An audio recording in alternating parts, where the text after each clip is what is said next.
And hello there! Hi there, SP Lover. Nice to see you already. Today is that time when I'm like, why are there only 24 hours in a day? You know, because I wish I had more time to do exactly like all the projects that I want to do at the same time, including the Legacy Build a City challenge, the stuff for my normal Build a City challenge, and of course the Machinima piece that we are working on today. So yeah, today I hope that we will do a more of a short stream, maybe like 2 hours tops, where I'll be shooting the Machinima while sharing my like thought process and all the ins and outs of it as we film it. So I'll share the progress that I've made so far. So if you remember, the last time we had around I don't know, here, so a minute and a half. Well, this time we have more than 3 minutes already, and we'll keep on doing that. So I'm hoping that by the end of the stream we'll have well, at least 15 to 20 seconds more of this rough draft. But yeah, also I was working on modifying one of the paintings that we use when we shoot the Machinima. But I think I'll show it later on to you when we get into the game. Actually, you know what? Let's probably load the game, and in the meantime, we'll take a look at the Machinima that we have so far. Yeah, that'll probably be the best way to approach this. So let me see how we can do that, and I'll probably just mute the music for now.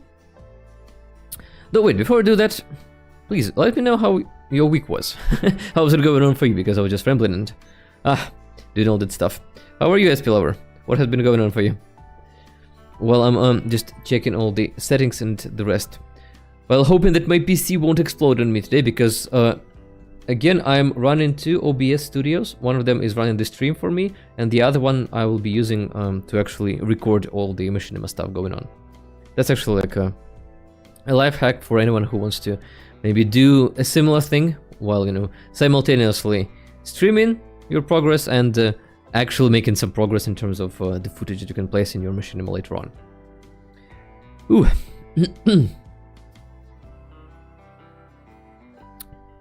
Everything's fine. That's great to hear. I'm actually having a week-long vacation starting tomorrow, so I'm hoping that I'll have much more time to dedicate to The Sims, and this Machinima piece will be complete sooner rather than later.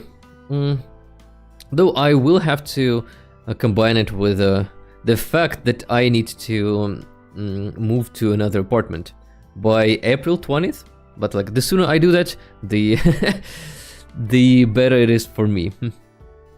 Oh, you have a birthday in 6 days? So that's gonna be March 30th, right? That's so cool. So in a week, what? That's gonna be Saturday, right? I wish I could congratulate you on the stream as well, but though you'll probably be doing something else on your birthday.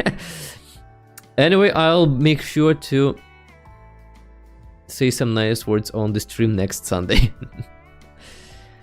Okay, so the game should probably be have loaded by now. Yeah, it has. So let's probably start by me introducing the stuff that I've been doing with the mods. So something that I'll be posting later on Mod The Sims. And that has to do with this mod. Let me just real quick show you the slot in the test hood, because it has all the necessary stuff that we need to take a look at. And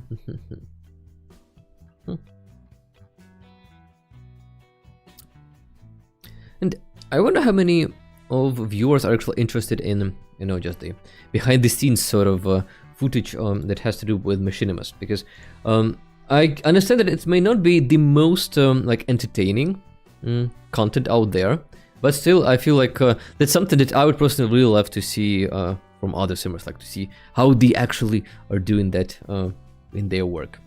So yeah, here we have 2 sims. One of them is a teen and another one is an adult female.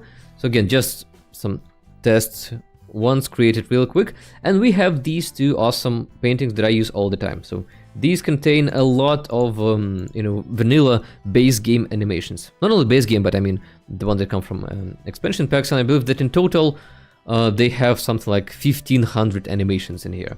But one problem with them is that if you direct an adult sim to perform an interaction, they will do that without any problem. Like whatever the interaction is, they will perform just that. But by default, if you try and do that same interaction with a teen sim, so that was like general A, right? They would not be doing that animation because for some reason they are just, I don't know, mixed up all of a sudden, and there's like a real mismatch going on. In fact, I can even show you how that looks if we go to a video I've made. Just a second. Yeah, so this is how it works by default. So yeah, if you perform a DJ booth request something, an LSM will perform this proper animation while a teen will do something else. Well, luckily it can be really easily fixed in the painting itself, and so later on I'll be uploading a fix to Mod the Sim so that you can download that and use it in your own game if you have been struggling with it too. You've been able to install Reshade and it works! So cool! And what preset are you using? Because that's actually pretty good that you pointed that out, because I need to change mine to cinematic. Sometimes I forget to do that, and yeah, I realized that I have been in my regular game mode all this time, and yeah. So yeah, now having showed that, we can actually go back to the main menu from here and load the Pleasantview HUD.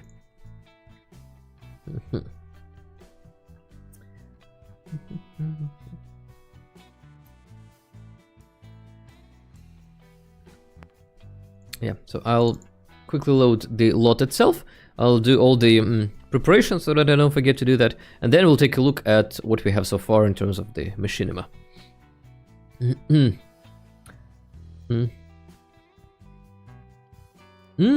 So you have one of your own, that's cool.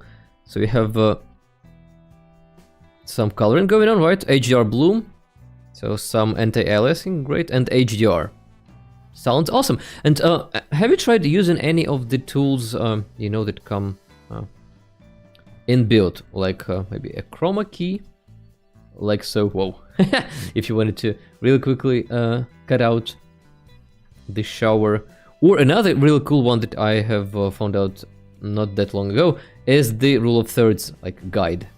So there's like an inbuilt feature within Reshade where you can like really easily compose your shot as you want it. And again, if you set up the keyboard shortcuts, it makes it really easy for you to turn it on and off. Alright, so what I want to do is now I use my keyboard shortcut to enter all the keys that I need to enter. Ah, what an awesome thing auto hotkey is. So yeah, I've just entered a couple of those. Hello there, Alex, how are you doing? We are filming some Machinima today, and we have just started. I was about to move to my Adobe Premiere Pro to show you the progress that I have done so far. But for now, I need a couple more things to do. Actually, after I have entered that like cheat string, all I need to do is freeze time, and like before, I need to get rid of this junk in here. Maybe I should keep Daniel in here. Yeah, so he's gonna be the extra sim whom we're gonna switch to, so that we don't have anything in the queue. So I don't know how much about this. I have enough basic effects. Okay, fair enough. Yeah, sometimes the reshade can be rather overwhelming, especially if you have all the effects that come with it. So that's the route I decided to take, like downloading all the 300 effects, because I do hope that later on I will be maybe like discovering some new cool effects and adding them to the presets. But for now, yeah, I have just some basic ones as well, including some, you know, filming, what do you call that, like tools in here. So yeah, everything's ready for the shooting, but let's go and see what we have so far. And this is something that I usually do early on as well. So like I rewatch what I have shot so far, just, you know, to get in the mood. and to kind of notice where I have fucked up and what I need to fix during this shooting session. So I'll be showing it within... Oh, that's... Sorry, that might be way too loud for you, right? I really apologize if I have just... if I have made you deaf right now. Let's see, is that better? Yeah, that should be better. Apologies. So yeah, this is usually what I do in the beginning of a shooting session. I just get in the mood, I see what I have shot, I try to notice what I need to fix, and in general I just get the idea of what the next scene needs to be.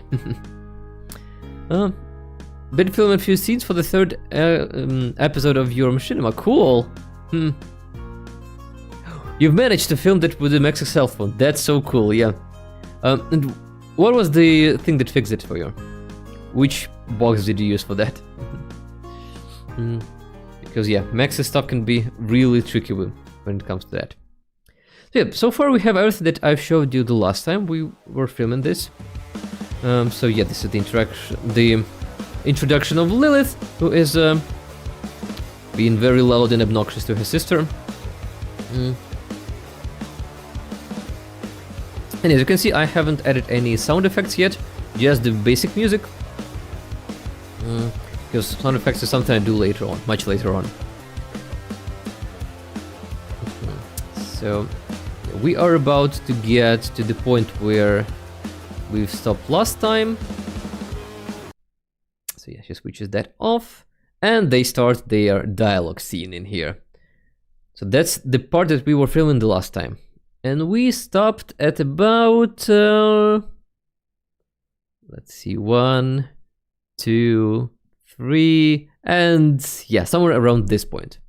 Now this is everything new that I have made so far. Okay, the idea is that they are quarreling, just trying to have some quiet time for each other, but again, well, they can't do that. Or at least Lilith will not just do what Angela is asking her to.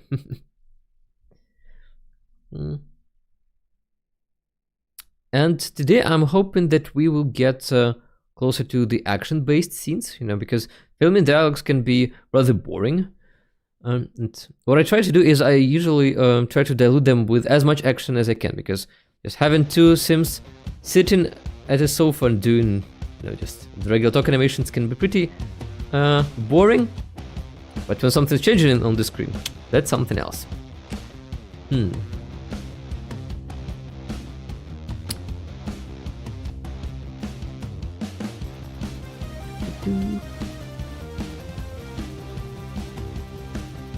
So like in this particular case where Lilith is trying to, you know, jump on the bed, Angela has nothing to do with that.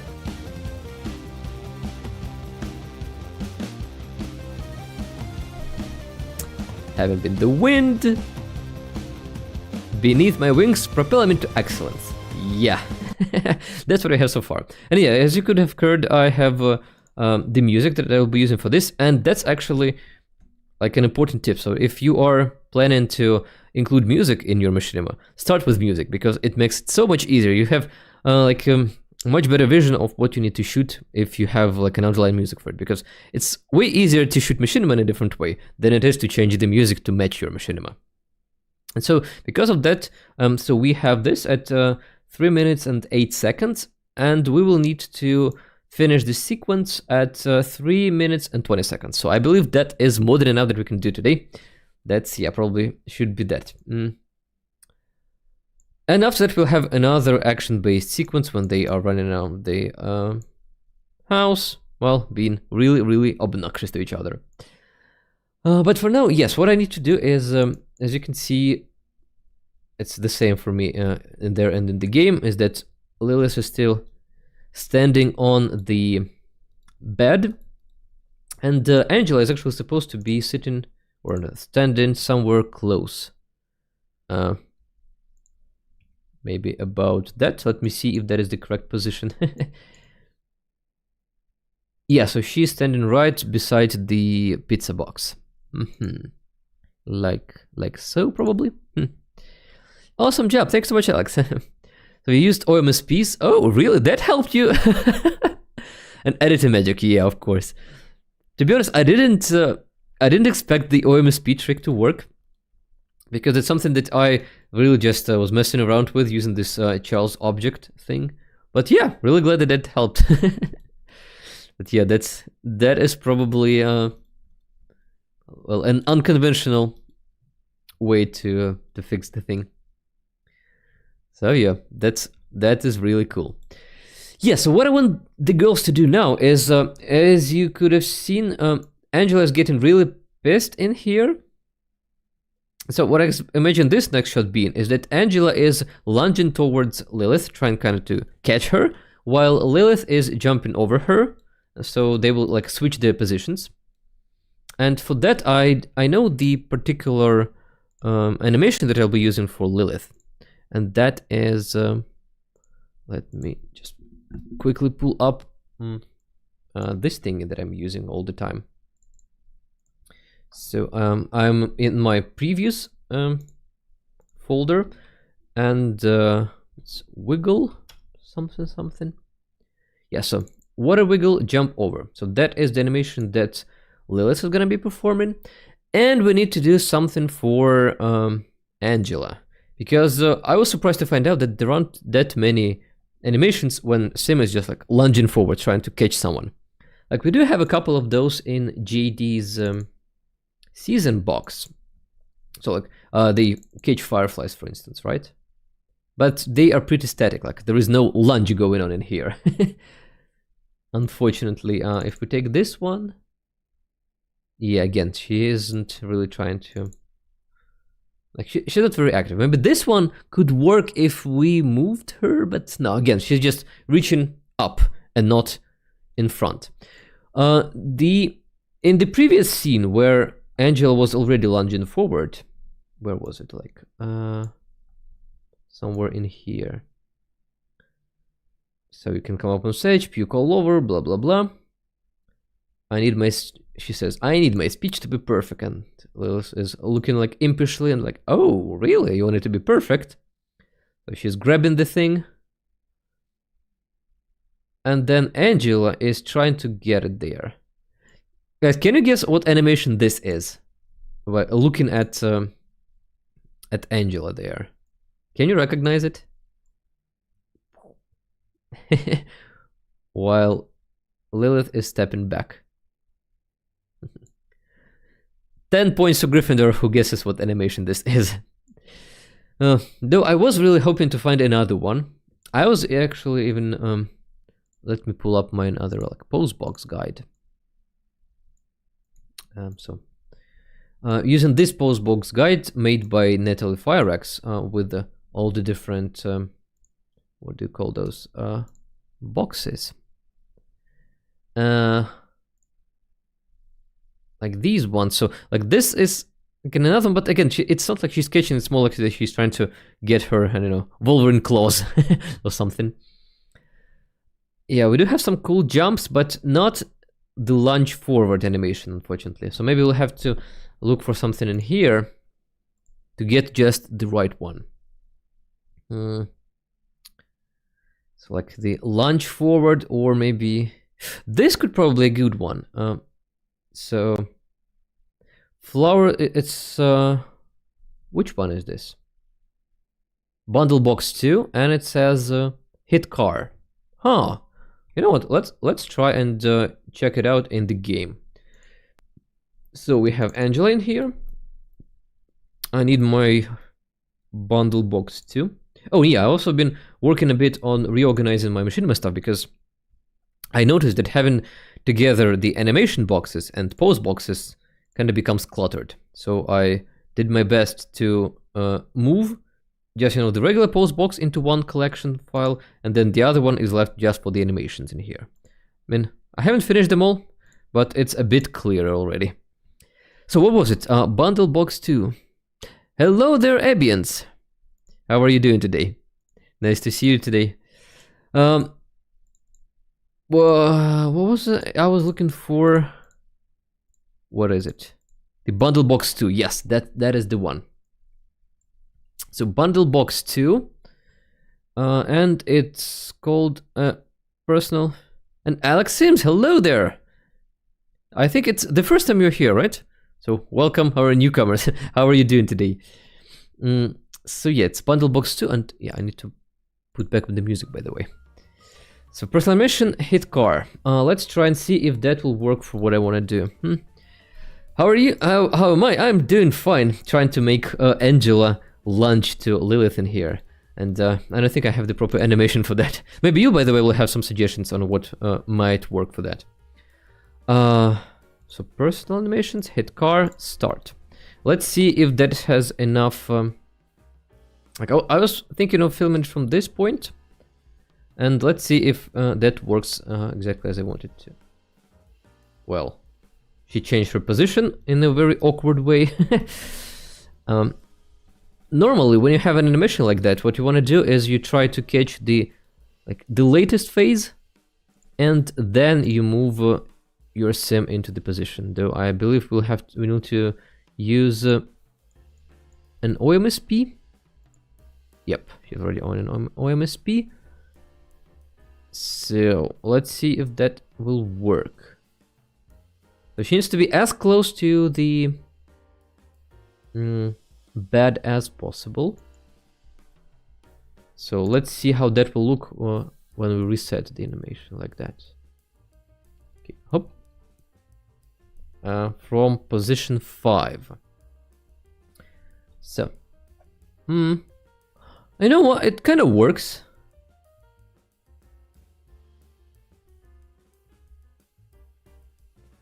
Especially if we combine this with some green screen magic.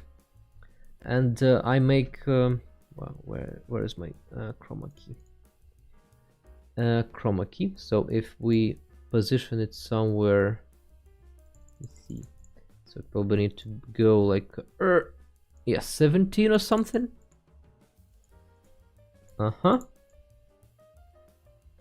Like so. And we'll move her slowly across the screen as well. That will add a bit more motion towards this exact gesture. You know what? Why am I saying it like that? Let's start filming. So, yeah, the chroma key needs to be a bit. Let's wait again till the final phase of the motion. It's somewhere in there, and then I'll try to modify the chroma key going on. So chroma key needs to go. Okay, yeah, and we'll definitely be using some compositing techniques in here. So I will need her to be like that. Yeah, so we'll remove Lilith, and then she will be doing that, well, like on her own. Though then the bed can be in the way, huh? But anyway, we'll see how that looks. So I'll just, oh no, reshade, go in there. Okay, so again, position 5, and let's start filming.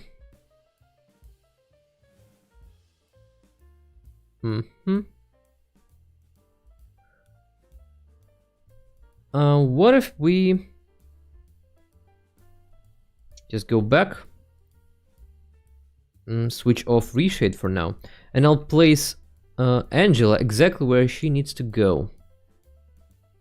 Oh, try and find that OMSP that is currently holding her.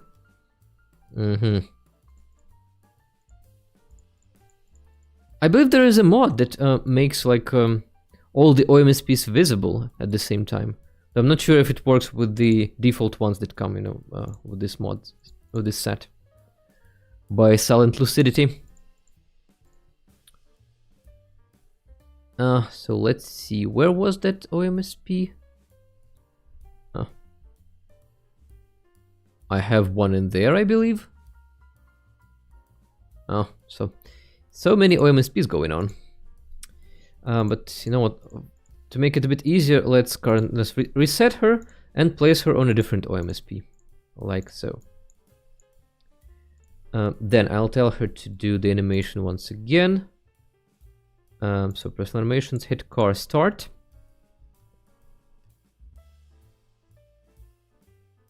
Okay.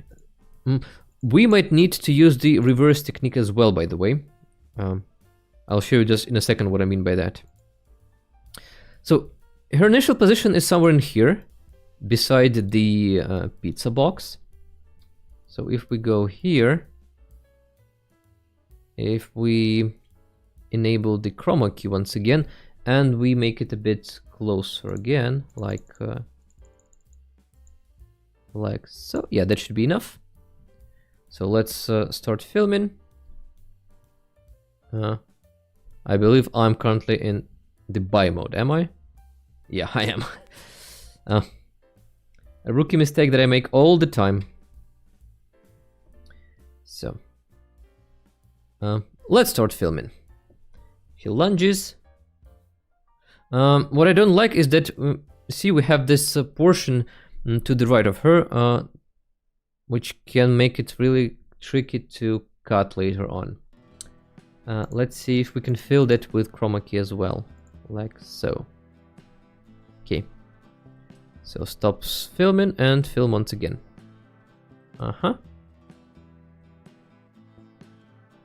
And she lunges. Alright, so that done. Let's turn that off. And while we are here and our angel is still standing there, so let's try and use the different animation. So by the way, has anyone guessed what animation that was?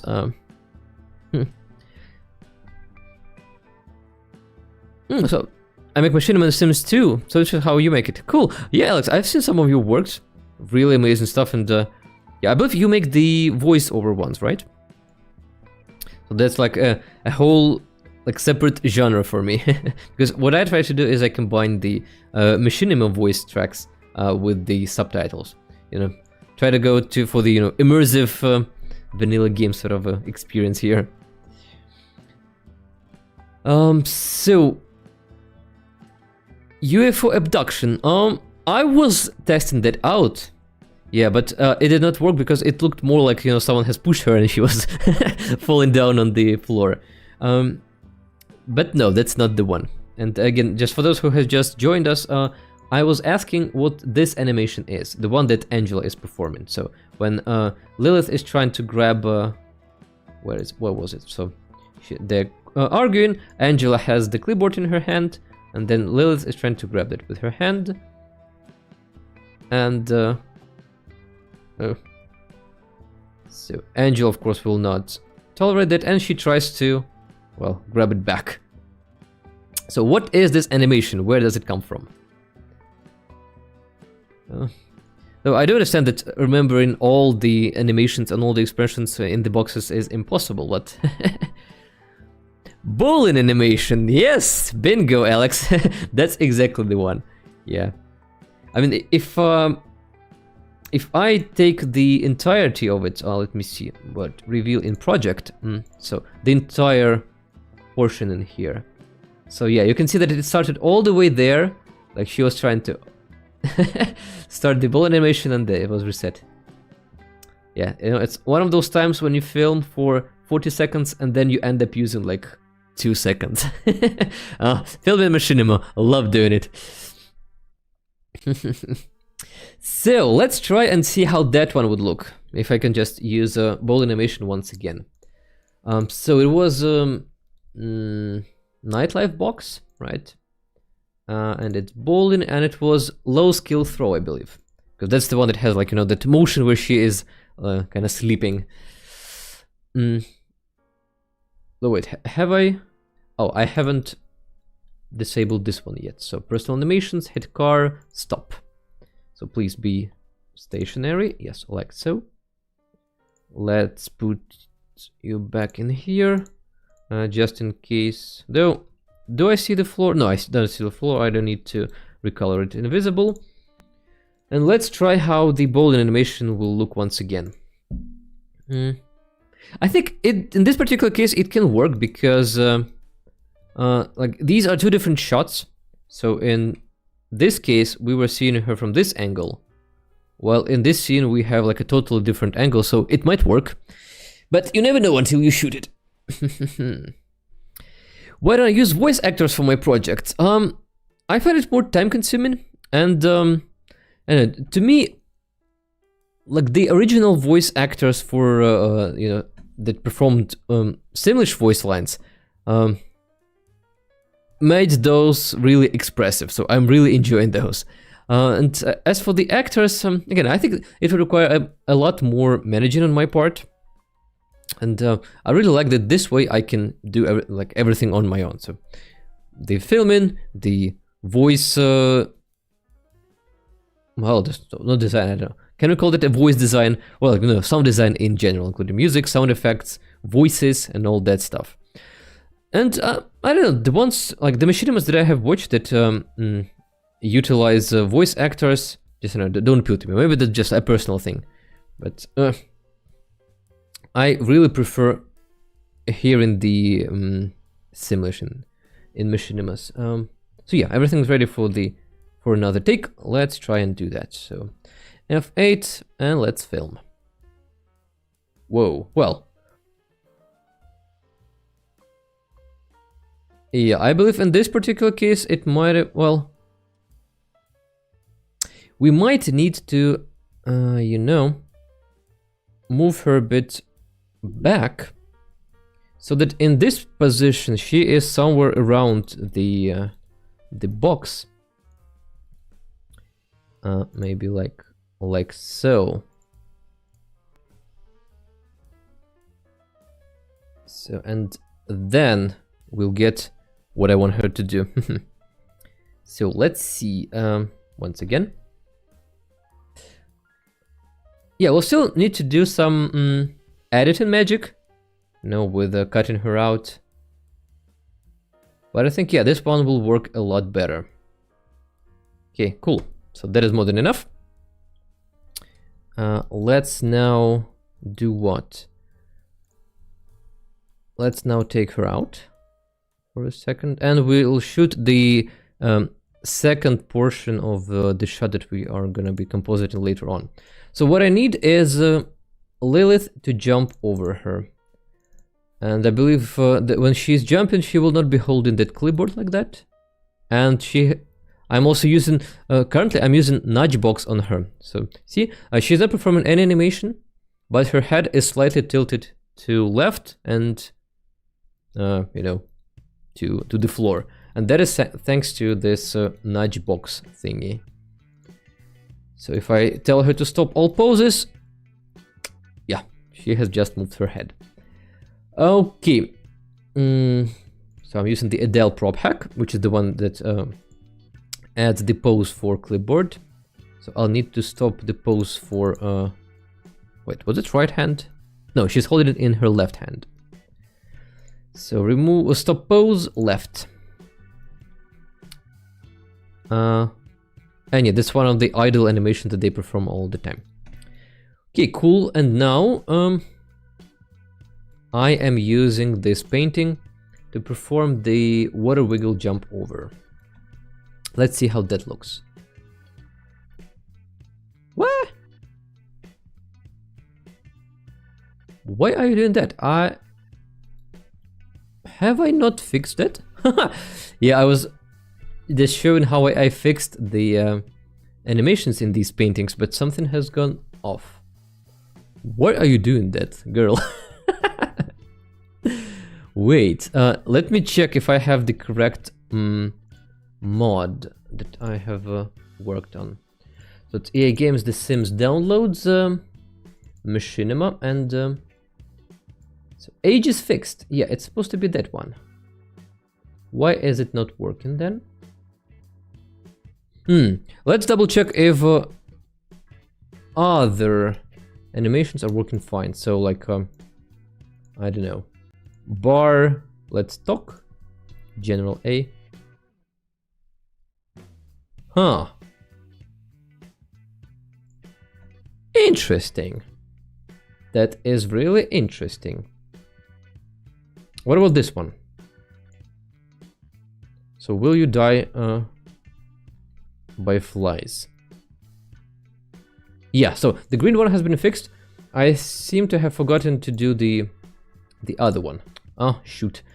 Yeah, so in this case, I will have then to exit the game and really quickly fix the painting. Let's see. So which one was it? So we have Machinima. I believe that it's painting 2 that is the black one, or the gray one. Let's see. So text lists, adults, and 130 is supposed.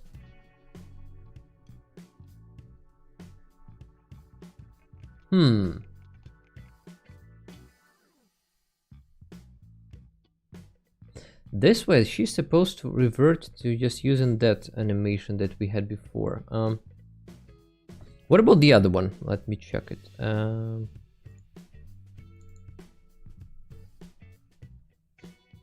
So it's 81.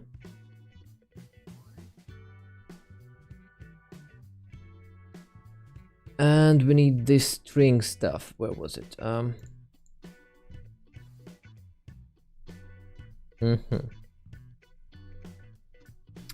Yeah, I think I will have to... Lilith is my icon. Yeah, I'm Team Lilith as well. Because, though, I do think that Angela has more potential towards growth, you know? Like, if you think about... what was the word I'm looking for? Like, the character growth and the character arc. Hello there, Demo. Nice to see you today. That Angela... no, you can make more of an interesting arc for her. While Lilith is, like, great just from the box. But Angela has more potential for growth. I'll probably just have to quickly replace the painting that I'm currently using with the one that I had before. So IKEA fixing, and that's probably this one. So animation 2. Let's see.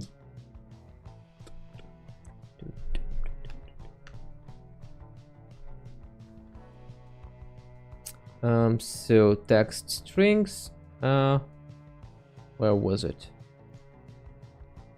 Yeah, so I was fixing it just by copying the this particular list. Something seems to have gone off. So this is what it looks like for adults. And let's see, so it's this one. Let's see if they match. So we have 2 blanks, then dot, and then idle arms X and stuff like that. And in here, yeah, something is different between them. Okay, I see where the issue is now. I have got the wrong text string, so I'll need to export this thingy. Let's do that to the temporary folder. I'll call this like IKEA. All right. So we don't need this anymore. We need this one, and I will have to add this other one. Yeah, like that. So this is the correct one, and we had an incorrect in here. So I can simply delete this one and save the changes. Whew, all right, that was quickly fixed. Used to be very upset for Lilith in my childhood. Oh, how come? Did you pity her? Because I believe she does have some sort of, you know, a tragic backstory to her. So let's load the game once again, and now everything should be working as intended. I started pitying her more, or you know, being on her side more, when I watched Vicious, which is a Machinima piece by Annie Betts. I think she really nailed, you know, the family dynamic that I imagine they would have as you know, children. You know, with Lilith being more of a, you know, imaginative, creative sort of a kid. Well, Angela is more of a social people pleaser, sort of a, you know, a person. So that's probably something that I go for with the, you know, my story that I have going on. So I think the characterization that I have for both Lilith, Angela, and some other teens in Pleasantview is heavily inspired because of Annie. Mm, I think you'll be able to see that more as we get to seeing like what Dirk is like, what Dustin is. Though I don't think that she featured Dustin in her wishes. Correct me if I'm wrong there. So yeah, let's go back and see if she is now performing that correct water wiggler animation.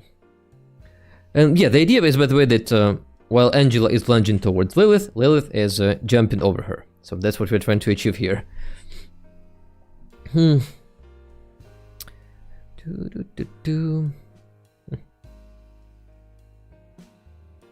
Oh, and Lilith has always been surprising me with her actions and wants. And what kind of wants does she get? I believe that the default Lilith, so the ones that I have turned into toddlers in here, so they both share the popularity aspiration, right? So I imagine that they should have, like, if she is a grouchy sim, she's supposed to have something like fight all the time, right? And do some other stuff.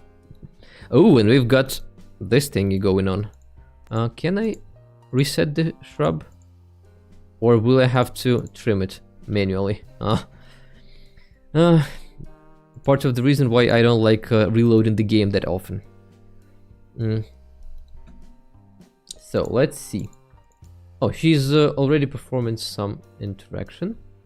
So let's stop doing that and let's instead do the water wiggle. Yeah, this time it's the one that I want. Cool. Thank you so much, Lilith, for being nice. So yeah, that's what she will need to do, and let's see, I need some slow motion going on. Just, you know, to catch the right moment. So she is stepping there, and let's see. Oh no, I don't need the bed, I need the OMSP that I have somewhere in here. Yeah, this one. So she needs to be jumping from freaking OMSP that I have left somewhere in there. Will I be able to take it out like that? Yeah! Ho-ho! I've got it. Have I? Have I got it? No, not really. I may have another one going on somewhere in here. Okay, let's then try. Sometimes when I encounter a moment like this, when I have some, you know, rogue OMSP that I cannot take with my hand, I just take an object that would fit on an OMSP, and I just fill those slots. Kind of like you do when you try to, you know, furniture the shelves, and you don't want them to be like occupying some of the slots. So in this particular case, I'm using this island counter slot blocker. Yeah, which was exactly made for this purpose. So let's put it there. And let's now take the OMSP. Yeah. Wait. What is going on? Why can't I place her in there?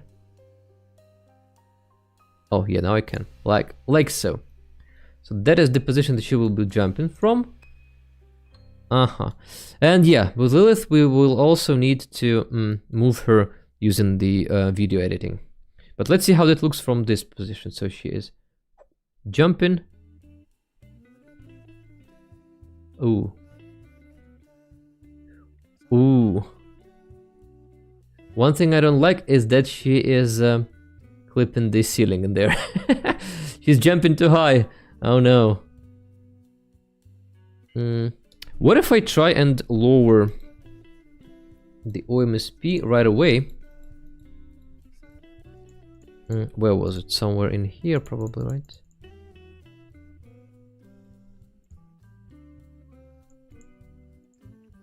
In there.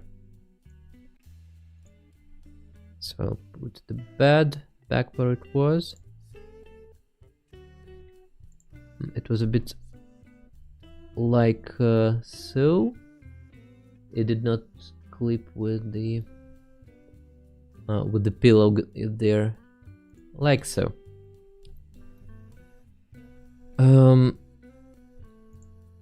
I think I need to recolor the OMSP to to purple once again, because I will keep losing it like that. Yes, please be purple. So what I want her to do is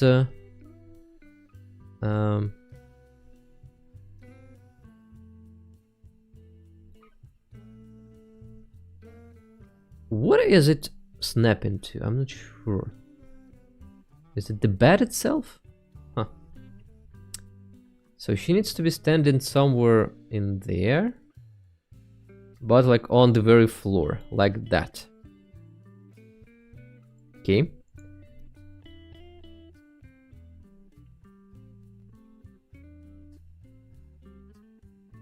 Uh-huh.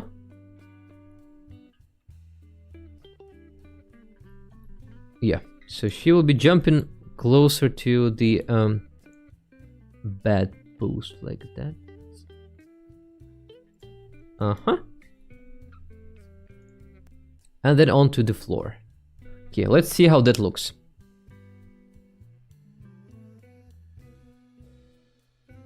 Well, I believe we need something in between, and yeah, we can also see her hands doing some crazy stuff. Huh.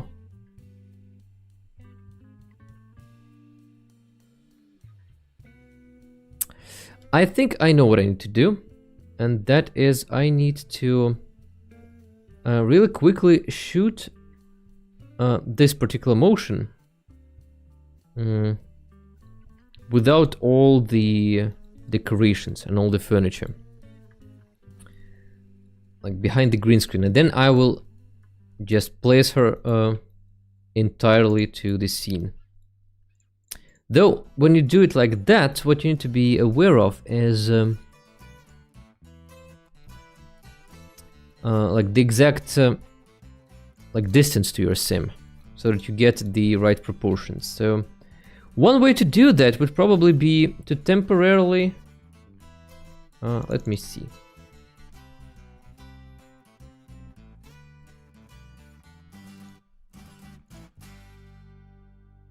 Maybe temporarily moving all the stuff from here and then reloading the lot. That'll probably be the easiest way. Now just to get this particular motion going on. So I will probably move the TV and then I will remove the ceiling. I'll just disable it like that. So now if I add back the chroma key, I should probably be able to find just what I need. Let's see. Chroma key goes closer, but not that close.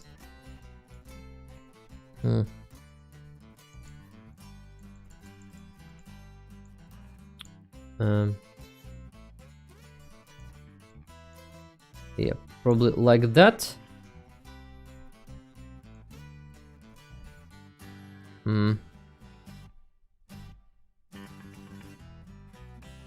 I would prefer having it.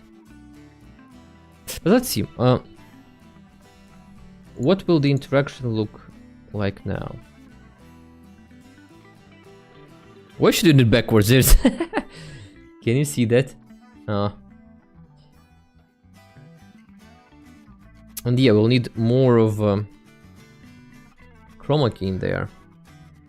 So let's see. But then it messes up her a bit.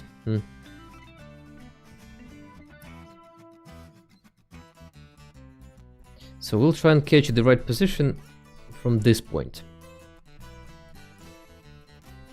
Once again. So please be standing like so.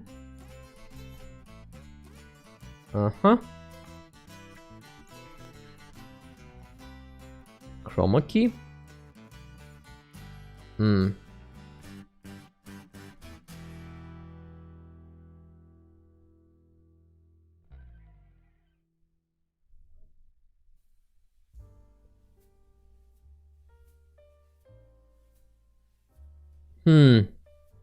I think I've got a better idea. An easier way to do this. So let's take her out. I mean, to some other room or even outdoors.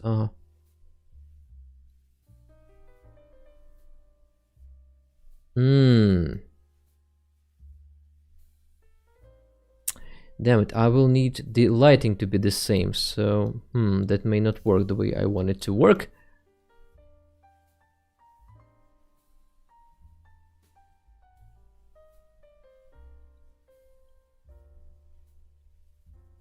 But we'll try and make it work outside.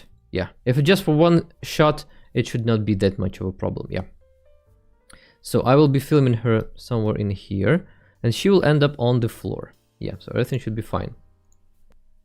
Like so. Then I will have to take this camera position, and I will move to maintain this angle against her. Yeah, so I will do my best not to move my mouse in here. So like so.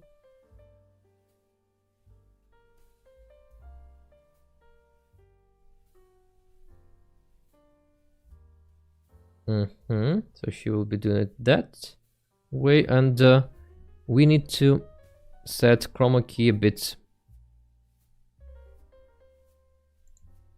further.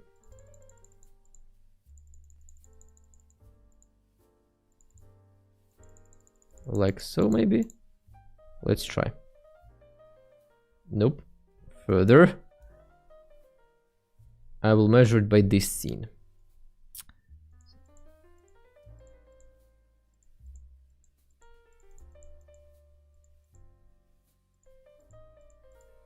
Yeah, this one seems to have the entirety of it. And it's good that we have what do you call that?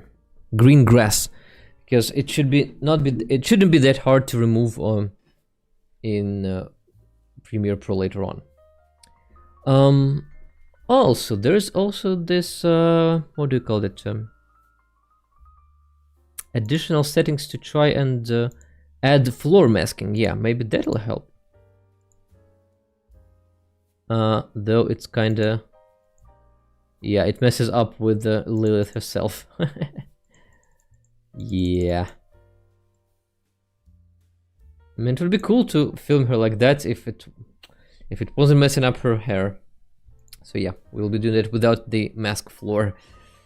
Key. Now let's start filming and unpause the game. Like so. So that is the jump. Cool. Now, what else what I need from here is now the room itself. So let's see. Like so.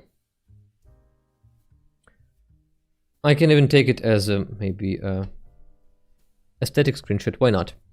Now the magic comes in play. So what we need is I need my all the shots that I've made. Where is that? So it's Machinima. So it's footage, Machinima in here. So this shot with her jump, and then we need these shots too. So this one with bowling, and then this one.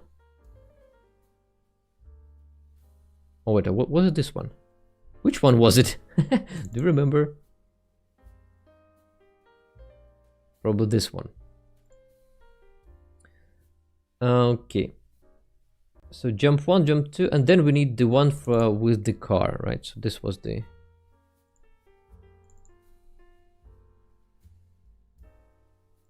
this one.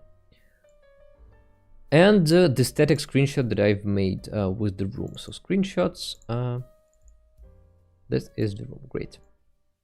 So let's place it in images. So this is gonna be a 3-layered cake. Wait, that's not the right picture. It's this one, yeah. So once again, we are filming from here. Then we will be adding Let's first do Lilith, I guess.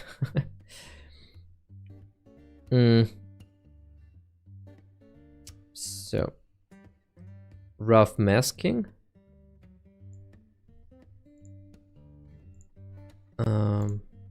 Let's place her. Let's specify the start and end point. So this is gonna be the end point, and then we take the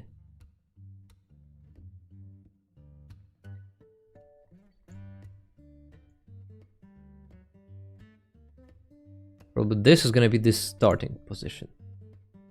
Start and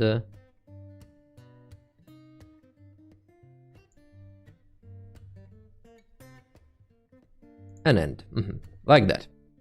Now we move it to the timeline. So what we get so far is just, well, her. And let me mute this audio track for now, like so.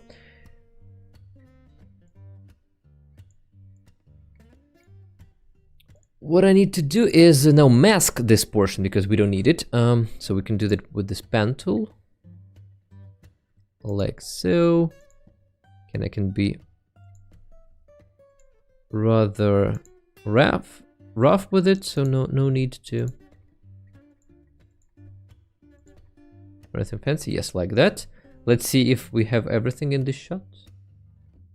Yep. We can even move the mask a lot further, like so. You know, to make the calculation easier for Premiere Pro. Key point, come on. I can probably move it like that.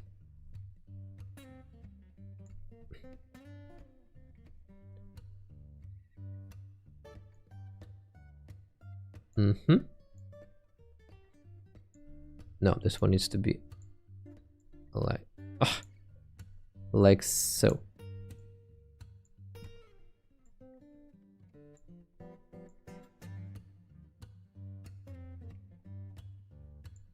And yeah, this knee will be in the way, but there is no help in it because we have this corner piece missing in here.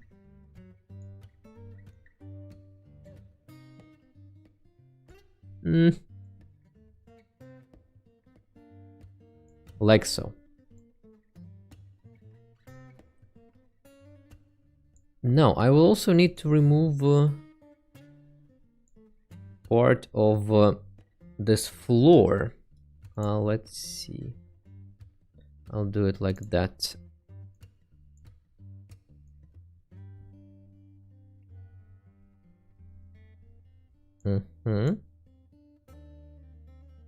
She has ended up there. All right. That is a rough mask done here. Let's see if that is gonna help us. What I need now is my preset to remove the so it's gonna be Ultra key, reshade Ultra key. Yeah, that's the one that I usually use. So yeah, it has removed all the green stuff, but it has left, you know, this dirt in here. So we'll have to think how we can remove that too.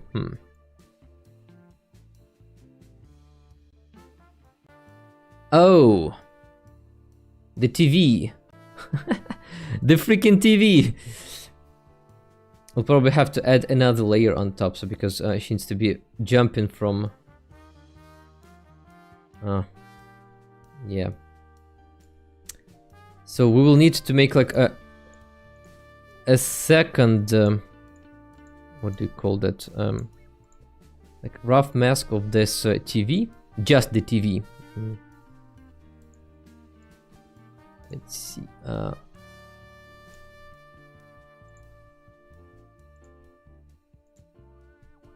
Wait. What has happened?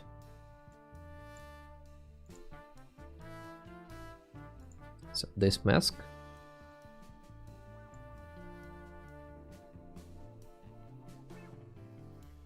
Oh yeah, I know what I've done. So let's zoom it in a bit so that we can better see the TV itself And we'll do our best to mask it without any feathering going on. So like so. And this one moves in here.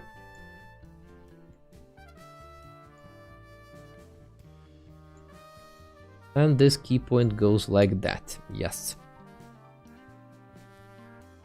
Let's not touch that thing. And then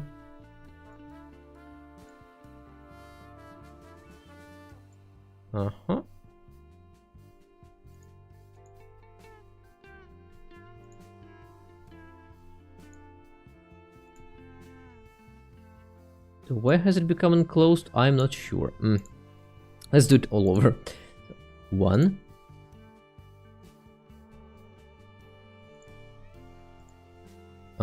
Let's see. Seems that it has something to do with subtitles. Yep. Let's do it like that, and probably like that. So that's gonna be our rough mask for the top layer. No feathering, like so. So now, if we disable this thingy, we should still be seen.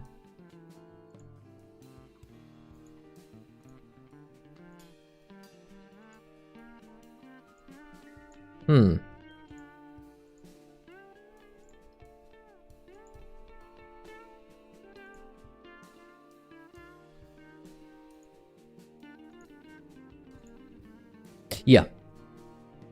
So we have 2 layers. One of them is just the room. It's the first layer. So it has all the objects in it, and then on top of it we have another layer with just the TV. But it needs to be mask inverted. Yeah, just the TV. And in this way we can now place Lilith between them, and if we move her in time, she will now be hiding behind the TV, but jumping in here. Yeah, like so. Though let's see if the masking is accurate in here, because I don't think it is. She's kind of stuck in the middle of the TV. Interesting. Yeah, let's make the mask more accurate. Like so. Yeah, this now should be much better. Oh, no, I don't need this thingy.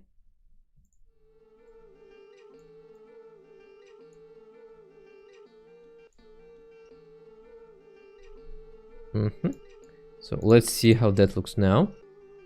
A bit better. Now we can try and work with the scale.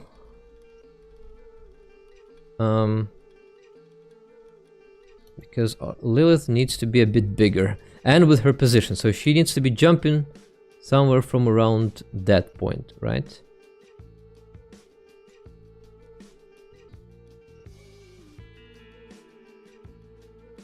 So she will be jumping, and she will need to end up on the floor. But floor is beneath this point, so we'll probably make a key point in the air, like in the top portion in here. So let's do that position scale. So we now have a key point that we can later animate, and then the final one. Let's move her where she needs to go, like so that we don't see, you know, the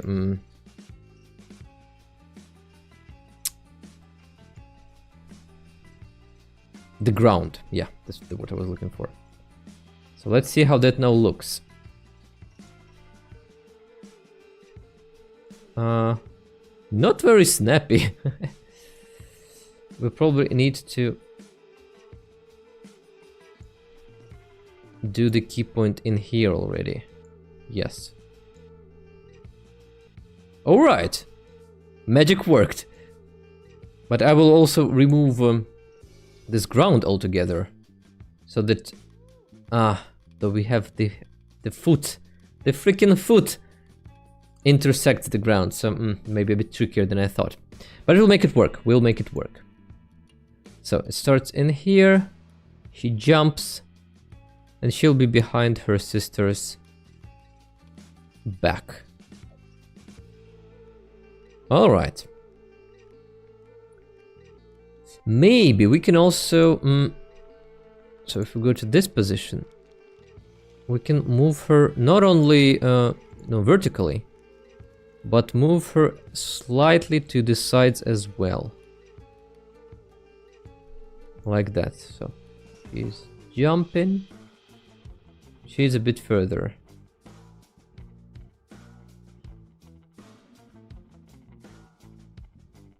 No, I think I like the previous one a bit better. And we also need to change her scale a bit. Right, so because she is supposed to be closer to us now. And so it needs to be maybe like 110. Oh wait, it's the opposite, so 130. She's jumping. Maybe no, even like, let's go all the way to 160. And she ends up in here. Alright, so far so good. And I think we'll need to have this TV even above Angela. Let's leave this rough thing in here for now, and we'll take our Angela. So first the bowling animation.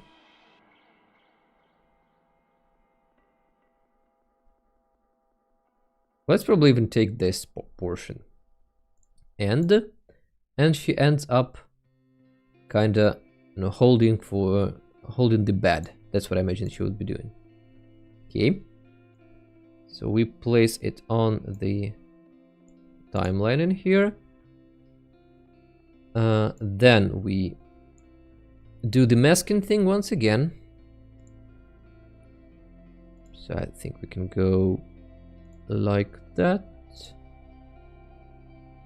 like that, like that, and like this. Yeah, this should work.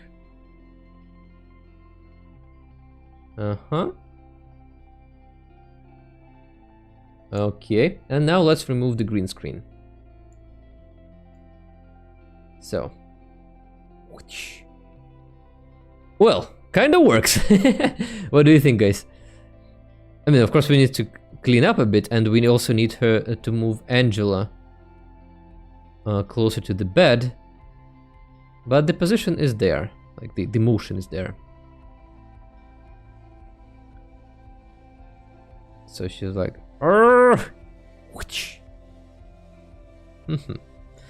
but to make it work, I don't know. Do we need to stretch? Oh, we'll probably speed up the jump so that it looks like this.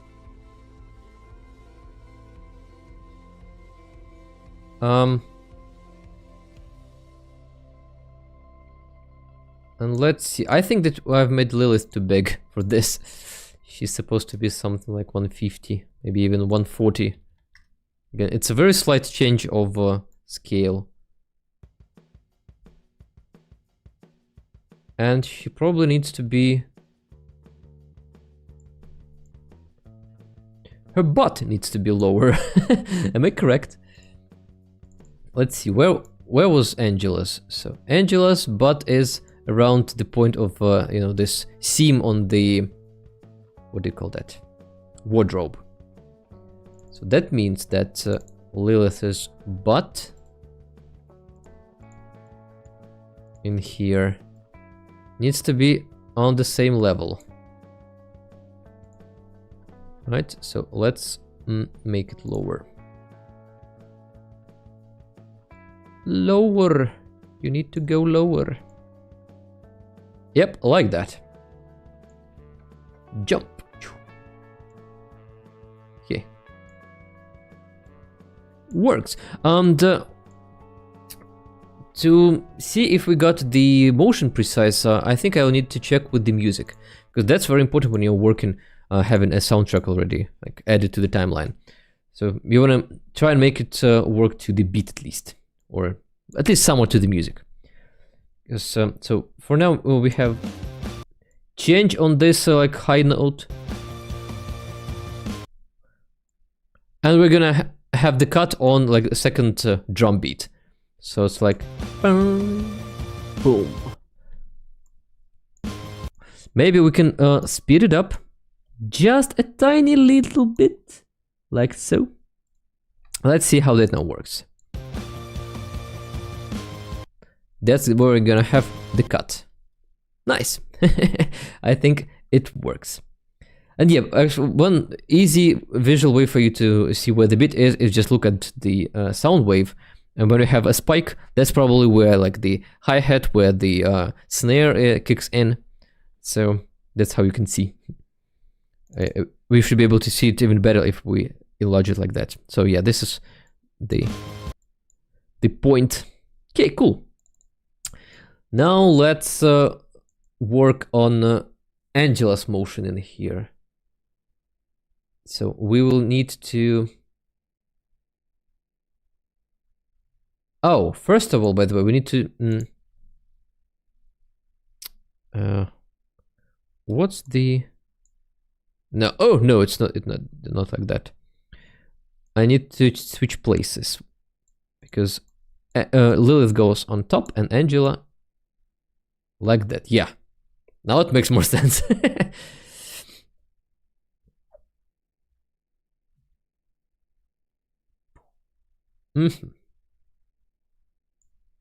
All right.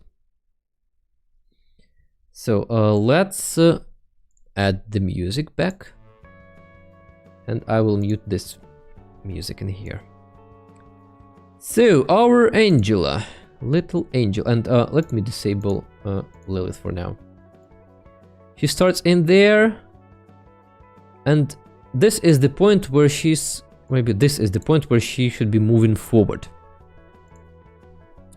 So again, scale position.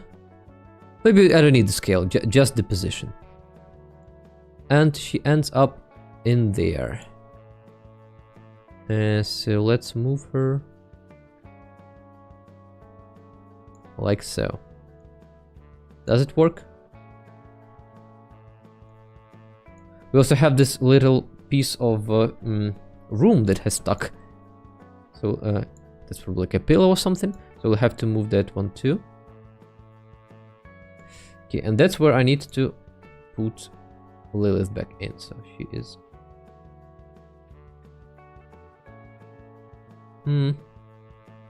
No, I probably want her to go even further than that.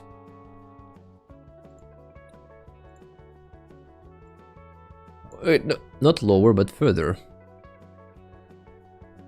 Like so. Maybe slightly lower as well, so that we have some diagonal motion.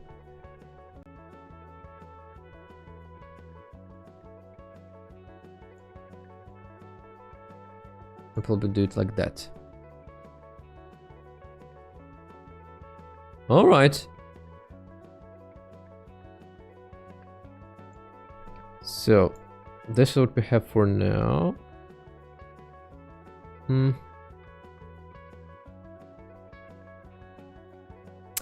You can see though that she is that Lilith is not jumping over her. She's just jumping to the side.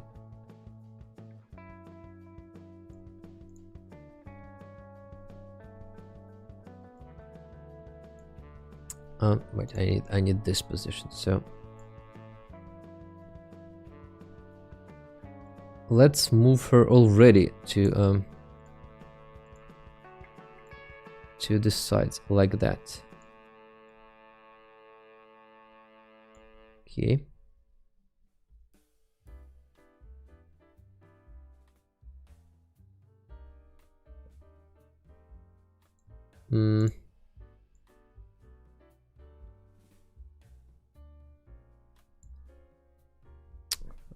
always touching the wrong button in here.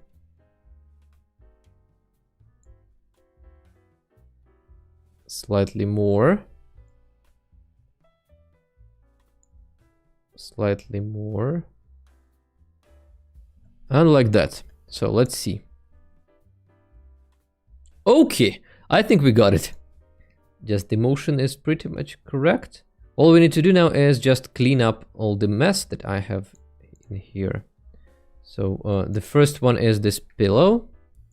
That can be easily fixed by introducing more key points in here, like that. Yep, now everything should be fine. Yep. Ooh, what's that? Can you see the glitch with the guitar? That's probably part of this portion in here as well. Or not? Why is it like that? Or can it be part of this piece? That would be a bummer, actually. But no, it's not. So where is this piece coming from? Ah, I know where. We have a feathered mask. That's why. So it smooths the like the seam of the mask, and since we have removed some portions of it, it affected our Angela as well.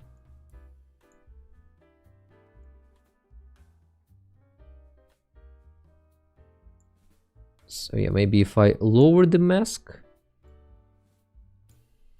it's gonna fix that. Yeah, now it's better. Okay, cool. And the same thing seems to be happening for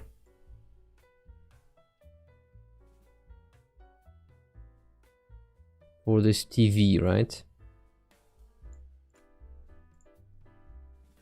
So let's lower the mask too. Like so, so that it's somewhere in there. Like that. Okay, now it's a bit sharper, crisper. Cool. Woo. So we have Angela done. Let's take care of Lilith. In here we'll have to do something that is like mask tracking or the mask pathing. So we already have a mask in place, right? This one. And I think we need to make it... let's track all the way to where it needs to go. Huh. We don't need it even like that. I think it's gonna be even a lot easier than I initially thought.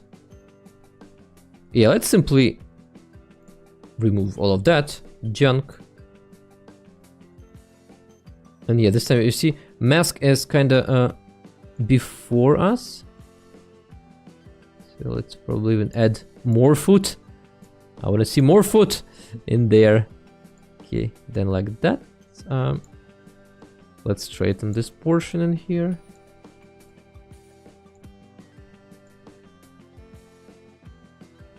All right. What have we got? Hop. Yeah. Also this thing.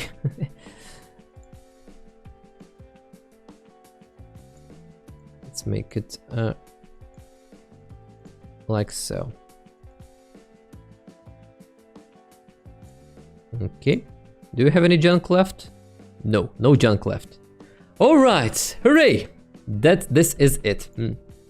So we have this motion.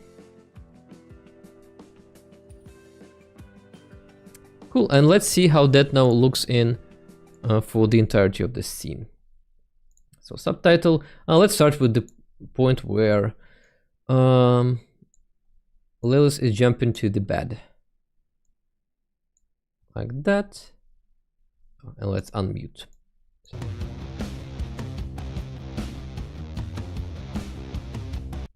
Let's do it full screen.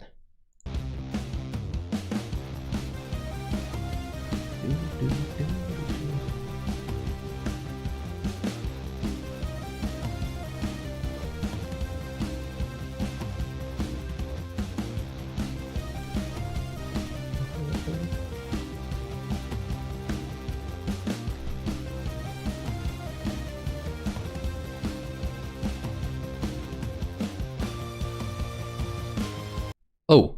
Oh. Did you notice that one thing? She gets cut off. In a bad way.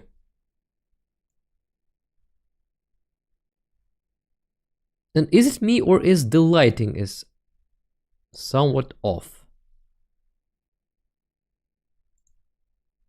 Oh no.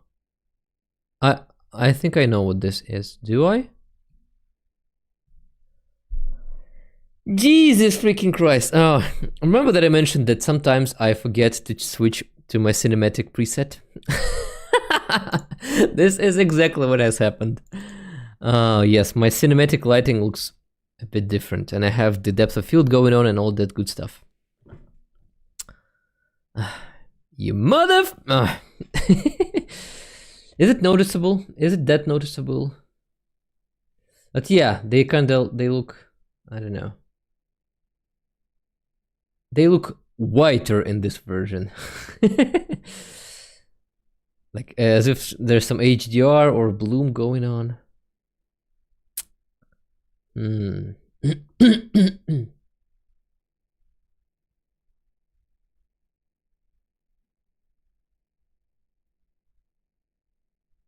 So wait, I don't think I need to redo Angela. Angela is okay. So Angela was shot on before that, right? Was she? I'm not sure. Oh, and Lilith is still playing there. Poor little Lilith. Is it to fix the lighting in the video editing? Yeah, it actually is possible. So in Premiere Pro, you have this thing called Lumetri Color. So it allows to do all sorts of stuff to, you know, to color, including some basic color correction. So we can change the temperature. Well, we can do a lot of stuff in here. So I don't think well, that's because I'm affecting only this one. So to see the effect of this, I need to add track, and I need to add something that is called adjustment layer. So new item, adjustment layer, yeah, like that. So if I place it now on top, everything that I apply to it, so it affects the entire scene, or it should at least. Huh. Interesting. Oh, maybe this is... Yeah, so you can change the exposure, you can change contrast, and you are supposed to change the whites as well. So we can make the whites... You know what? I think I should be doing this more. The butt is more noticeable to me. The butt, which is in here. Yeah, you mean the clipping or the color of the butt? Oh, by the way, Axo, hello there. I don't think I've seen you before. Is this your first time here on the stream? If so, welcome. Nice to see you today. You just found out. Oh yes, I'm laughing as well. Well, the good thing is that we don't need to change much. I mean, if we reshoot, we can apply all the changes that we've done so far and simply just like copy paste them on a different clip. So it's not much of a problem if we need to reshoot it. It's just that, well, why you need to always double check the stuff and have like a checklist of things that you need to do before you before you proceed. But basically what we need to do is what? Make white more yellow, right? And for that we can kind of, let's see, that's something that I usually do with my, what do you call that? Ultra keen. So what I will do is I will, well, I will set a drop it to her butt, like so. Well, this is not white, this is more like pinkish something. And I will try and do what? Oh, and put this back like so, and make the tint slower to the yellowish zone. Yeah, can you see it changing? So if I now play around with this temperature thing, so it becomes more yellow, So I think it'll be less noticeable. Oh yeah, don't worry, we'll fix that as well. But for now, I wanna I wanna fix the tint too, without reshooting the stuff. So yeah, we'll make it slightly yellower, maybe like around 37. Well, that's the thing, that it can be sometimes not noticeable for the viewer, but if you know it's there, you will know it's there. And no, I will not keep it in there. So, well, we can make it even, we can color it green or add more pinkish to it. But no, like that. We can sharpen also the colors. Oh, can you see the hand? The hand on the poster appears. Interesting. But yeah, color correction is really something that I should be doing more often, I believe now. Because I haven't been doing anything whatsoever. Maybe there was just some little bit for, you know, my Dai Donnie, where I was, I believe, coloring the moon red. But, you know, I think I will be doing more of this stuff from now on. So saturation, again, we can go all the way and make like a black and white picture if we really wanted to. Oh, this is cool. But wait, temperature. What has gone to the temperature? Oh wait, saturation needs to be 100, of course, yeah. Like so. So yeah, this thing. Let's now switch. Resets. Like so. And let's work on the butt. So it's the second clip. Can you put pics for both light situation next to the other for reference? Yeah, I can easily switch the this adjustment layer on and off. So let's see, so that you can see the difference. So this is what it used to be, or wait. Let me see, so that I can show you where that is. Yeah, so this adjustment layer. This is what it used to be like. See, the is white, and this is me turning it in on and off. So add in, I don't know, more vigor to her butt and stuff. Yeah, so again, since you didn't notice that before, well, maybe some people who are experienced with color correction and stuff will notice it right away. Though, you know what, it's probably the you see no difference. Well, there is some difference. Just, I don't know, maybe pay attention to if I do it like that. Let's see, adjustment layer.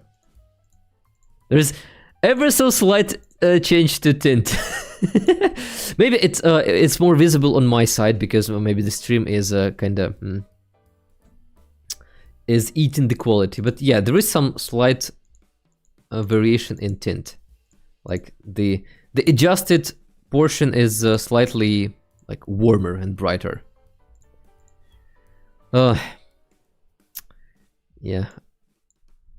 Video editing. Love this stuff.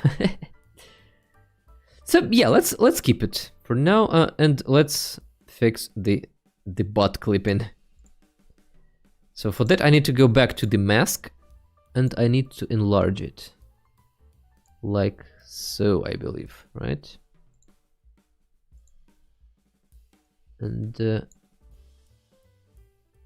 add it like that, and then let's do the fit. Hello there, Jean! How are you doing today? We are trying our best to work with the butt. Yeah, so now there should be no clipping whatsoever. Let's see. Oh, but we get the obnoxious brown thing back. Let's see if I can move it just slightly, like that. It's still there. Still there. The butt.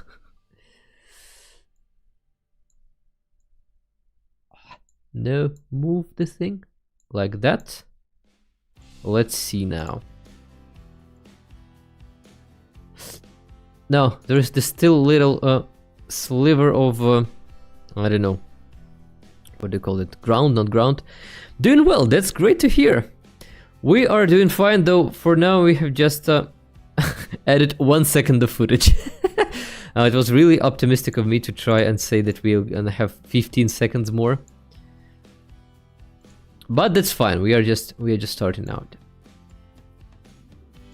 Though it's already what, we've been doing it for an hour and a half. Okay, now nothing is moving, but it's not clipping. Well, no, it is clipping. It's the head that is clipping now. Starting from here. Let's see. And it, oh no. Let's add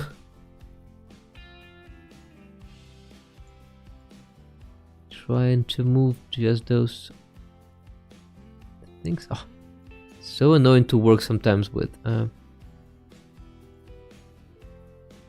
So like that, I'm trying to make this mask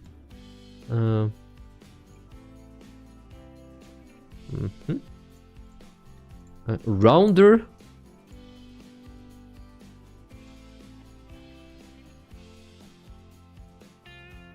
Okay, and what about removing the feathering? Yes. So let's see it.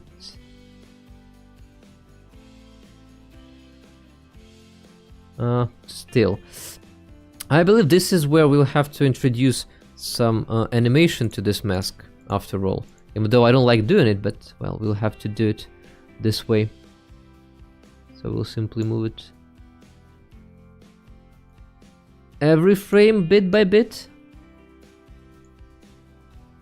so that this cutting is not noticeable at all.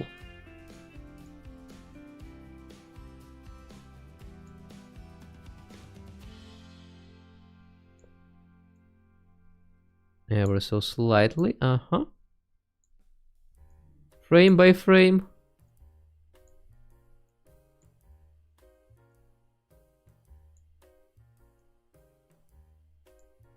Oh, this one needs to be fixed too.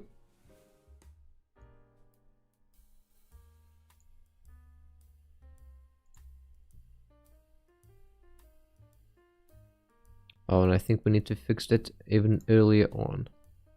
So like so.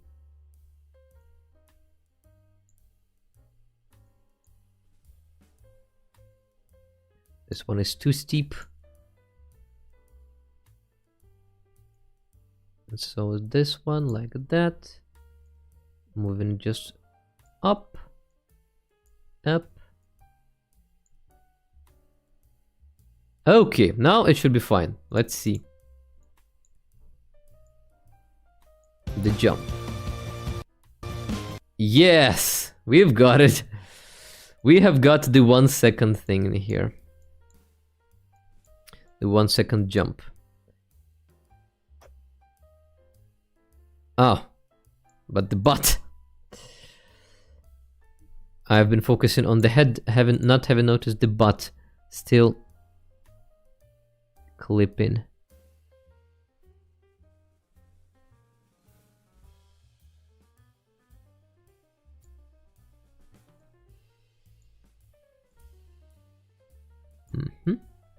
Move it ever so slightly.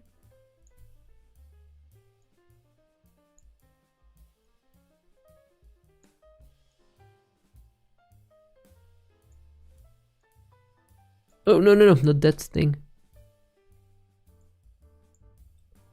Sometimes can be really finicky to try and grab just what you need and not some other portions like that. Okay. Let's see what we've got now. Oh, we've got some weirdness going on in there.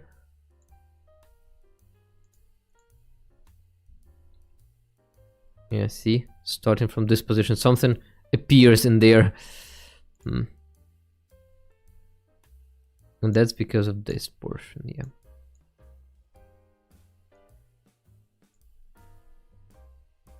Okay, let's try if it works now. Still, something's in there.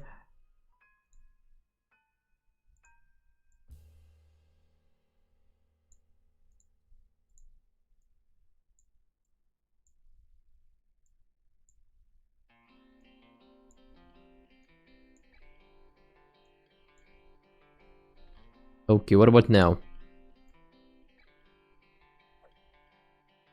Yeah, well, there is one little thing, but I don't think it's that noticeable again. It's gonna be just 1 second. And we're gonna have a cut, so yeah. Background will be a better option as a green screen. Oh, by the way, yeah, that's a good suggestion. We can try and make it work for the ground. Yeah, so if we get... so what Alex is referring to, if maybe some of you don't know, is this screen that we have. This white, black and white thing. So if we put it there, I can color it green. Then if I get into, what was the position in there? Move into the position. If we add the green screen as well, so we can have something like so.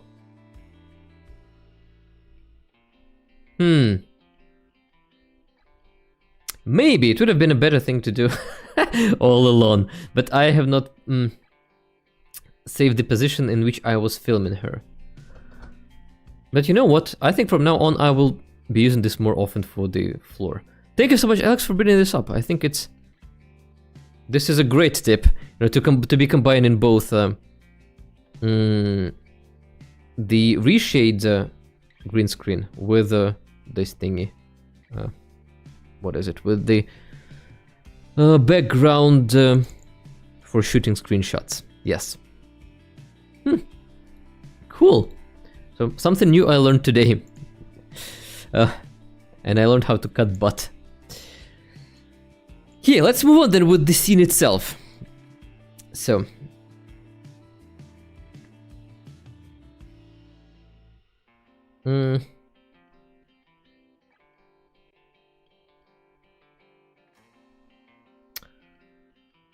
I think that this subtitle doesn't work in here because, well, both of them are in action, right?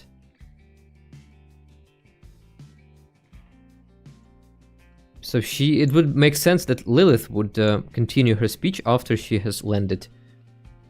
So yeah, let's get back to print that on merchandise, the butt. Oh yes, I will. Maybe make a custom t-shirt saying just that. That'd be hilarious. Ooh, so let's then position the girls back where they will need to be.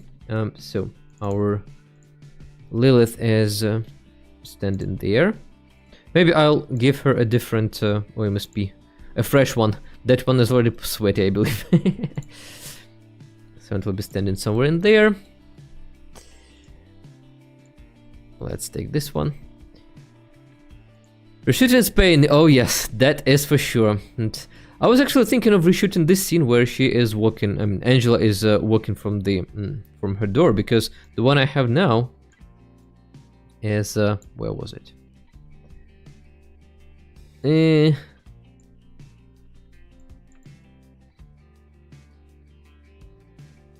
It's this one, yes, the nested sequence, and it's kind of wonky. It appears as if she is, you know, limping a bit, because it was made before I have. Hi there, LA. How are you doing today? I shot this scene using the compositing technique as well, before I knew about the locomotion mod that adds an ability for your Sims to walk in a certain style. So, I don't know, I think it is kind of okay, though she is moving very, very menacingly in here. Yeah, it does look a bit awkward. Yeah, the limp in between. I don't know, guys, what do you think about this walking animation?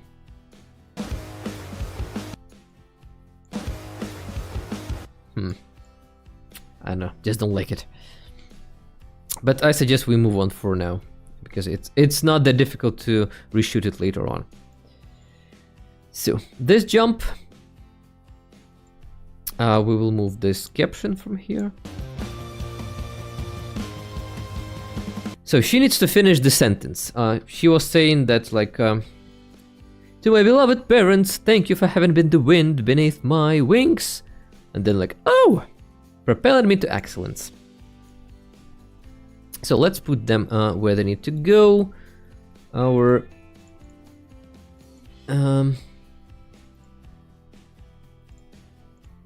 Angela is standing somewhere in here. Probably like 45% to that portion, and then in here. Now I need to redo all of my camera positions, because they are now out of composition. Oh yes, they certainly are. So let's see what I have. So this is the shot that we have, the 5th one. Looks alright to Alex. Okay, then maybe I'll just leave it as is and reshoot it as a later thing, just close to the end. So we don't need these positions. So yeah, basically only the 5th one is necessary. So let's see. Angela is to the left, Lilith is to the right. So we have this line of action going on, so we should not cross it. So we can probably shoot somewhere from the TV. So let me pull up the guides back on. Trying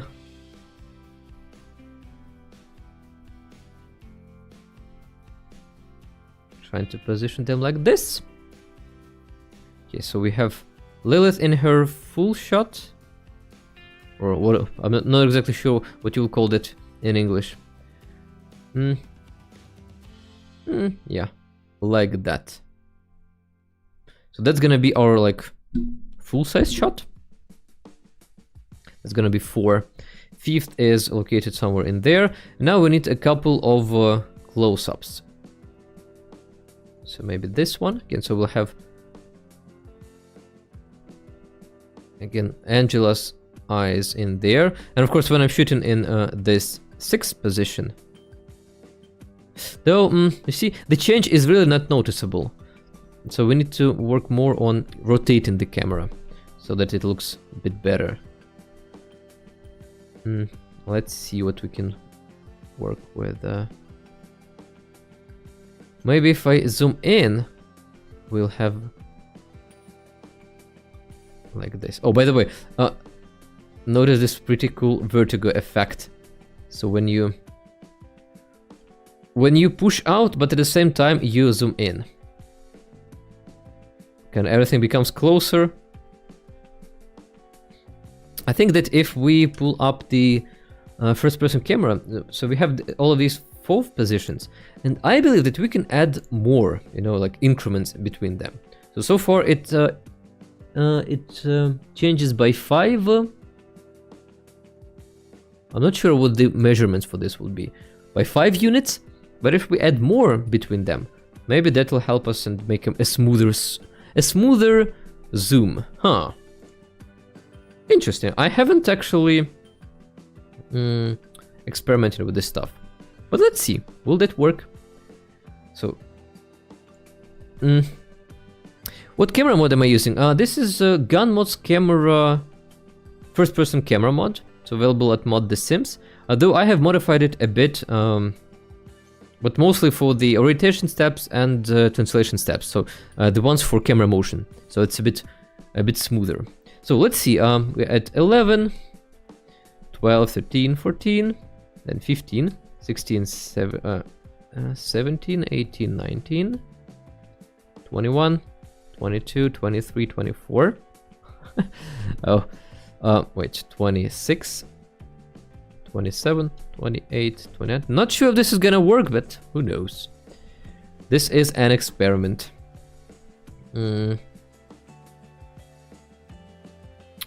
36, 37, 38, 39. If something goes wrong, I can always pull up my what do you call that? Like backup mod that I have for my just gaming preset, because I'm currently loading my documents folder that I use specifically for Machinimas.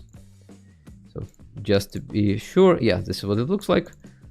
It has the Machinima setting in here, and if I don't like the result, or if I don't know, game crashes, we can always go back to my Uber folder where I have the same mod also in place. So just a tip for you if you want to experiment with the camera stuff in here as well.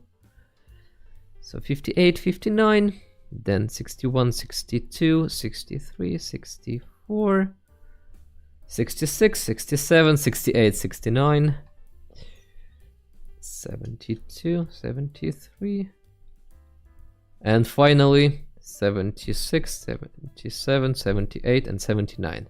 Woo! Now this line is a lot longer. So let's save. And let's see how that affects everything. Whoa. Where am I? Oh, I was just put in there for some reason. So far I do not notice any difference in the game mode, but what about if we go in here?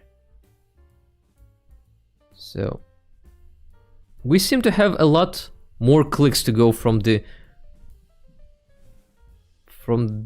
middle position to the back. Oh yes.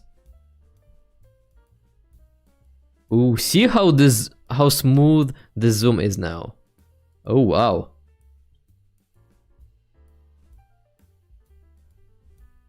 I freaking love it. So this is the utmost position, so I believe this is 10.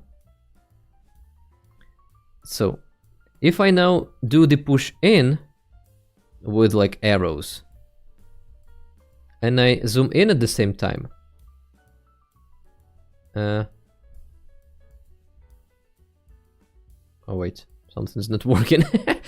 Maybe the keyboard is not registering multiple keystrokes. Oh, I know what the problem is. So far my translation steps are too steep. So let's try and change translation steps to 20. Didn't know that you could get it the camera file while the game was on. Yeah, you can. I remember that the first time I showed this, someone pointed it out in comments that it wasn't working for them for some reason. Like, the camera would not just reset like it did for me.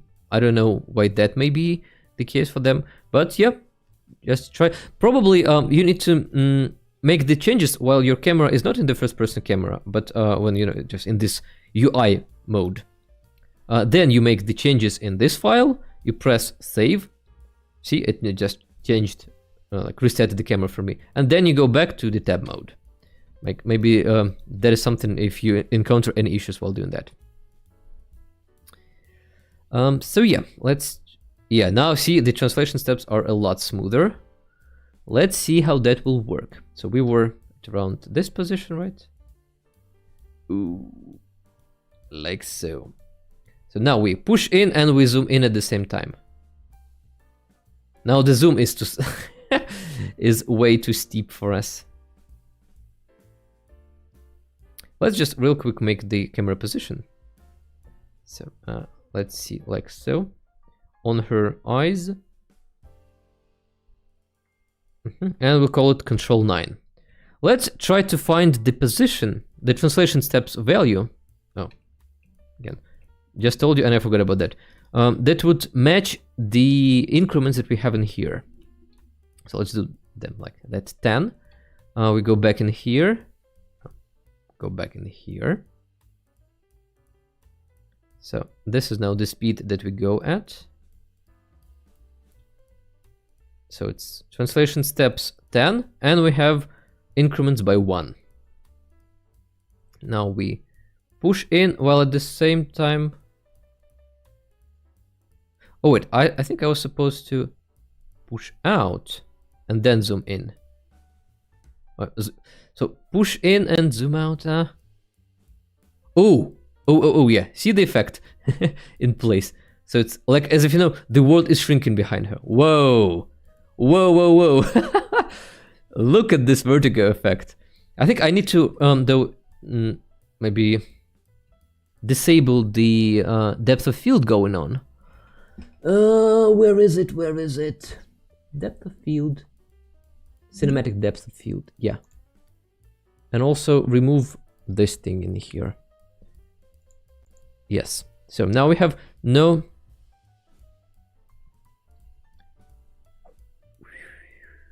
Well, the eyes, the window to your soul.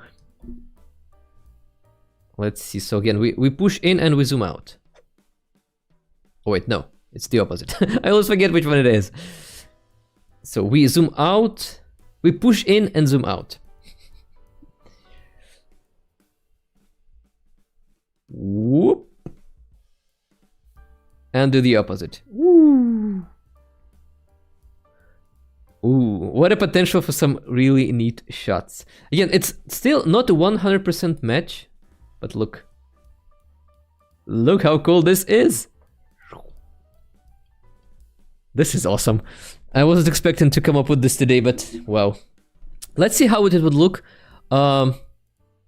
Yeah, exactly. Usually in cinema, they use this vertigo effect, as it was called, because first it was Alfred Hitchcock who introduced it in his movie that's called The Vertigo. And in there, he was actually using it for the staircase. So if we can try and do stuff in here, so you can make it look appear as if the ladder is, you know, like stretching. So let's try and do that, like... This time I'll be using Q and E to move just back and forth. So this is like zoom in position. So utmost zoom.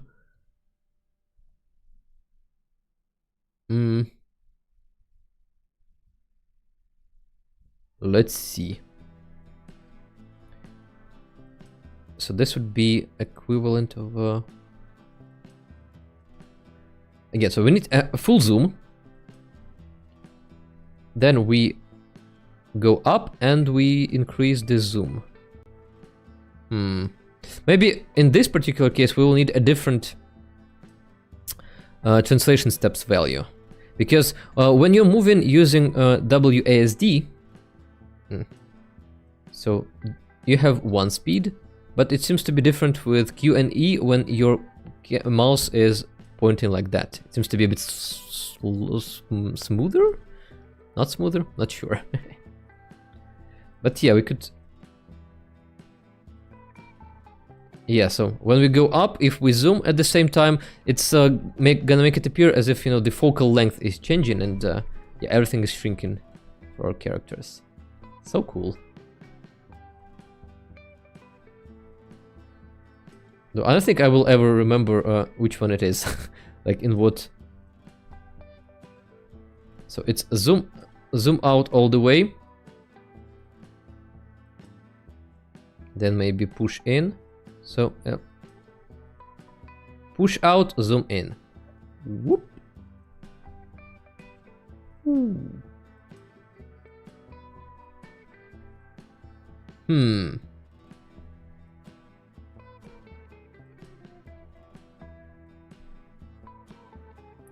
Oh yeah. Though it's really difficult to try and keep her eyes in the same spot.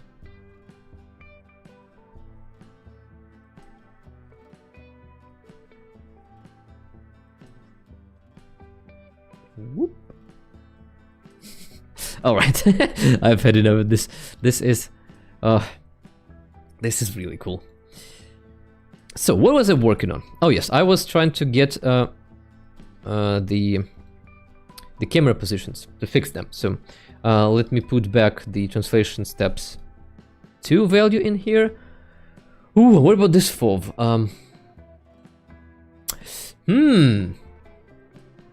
You know what's interesting? Is it possible to put the decimal values in here? So that's gonna be so long. Like 10.5. I'd probably need to come up with like an Excel sheet where I would do that automatically, and then just copy paste it in here. And I also believe that you can make these comments, right? So what if I just do it like that, FOV, and I press these hashtags in here. So will it comment out this section for me? Maybe this way I can make several presets for the zoom and then just switch back and forth between them. Huh? So let's take my Uber folder. We go into cameras, first person cameras, and we take these numbers.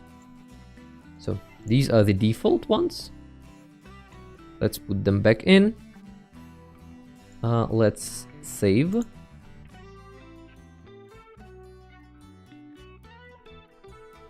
I wonder why the camera has not changed in here. Huh. Oh, now it has. So far, right now, we should have this line active. And yeah, the zoom is, you know, a quick, rapid one like we had before. Though yeah, it doesn't work, you know, as effective as it was before. Though I guess, yeah, we can make it with less steps just as well. It's gonna be a lot quicker.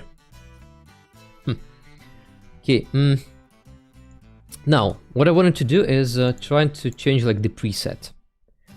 Let's now do it like so, and like so. Whoop, and whoop. Let's now save, and let's see if that has now given us back the extended zoom. Yeah, it has did. Great, so you can have multiple like presets for your cameras if you want. And then just switch between them by placing these hashtag symbols. I'm not sure what, hold on. Let's not hyphen it. Well, hashtag symbol. Great, but for now I don't think I need the vertigo effect, so I will just keep the one. The only thing that you should be probably careful of is not having them active like this, because this may confuse the game and it might crash even. So yeah, just make sure that one of the lines is always commented out. Alright, so let's reset the camera again, and let's get back in position. So 4 is this, 5 is the one that we had with the jump, 6 is gonna be some zoom, maybe like this. It's gonna be 6.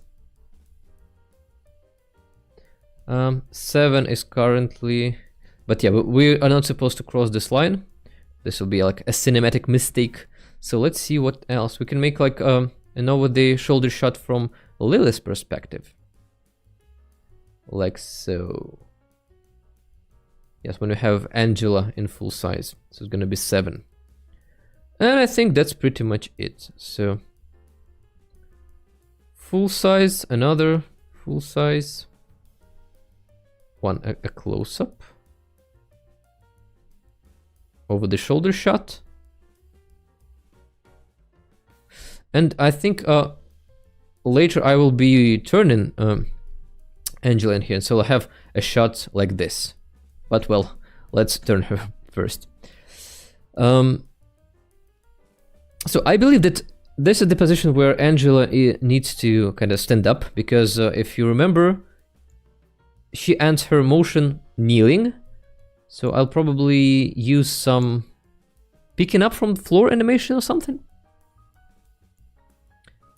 And then Lilith will just perform some gesture, saying, propelling me to excellence. Okay, let's see what kneeling animation we can choose for that. Well, we can use. Pick. What can we pick up? Idle pick up. Will that work? Nope. Maybe it's JD's business where she is buying from the lowest shelf. So let's see. It's buy low. Wait, no, not high. Low. Yeah, no. Once again, she is putting something in her pocket. No, that's not picking up. She's supposed to be kind of like dazed, right? Because she missed Lilith. So maybe it's something like fall. And let's see. If we take this portion of it. No, not working. She's already resetting too fast. Spin and fall? She's dancing. Nope. Let's see what else could work in this case. Log rolling? Well, wrong direction. Wrong direction as well. 3.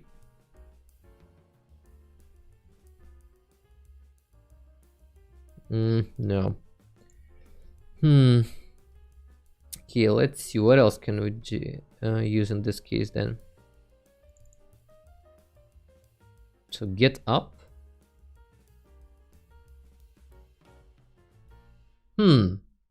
This one is pretty good.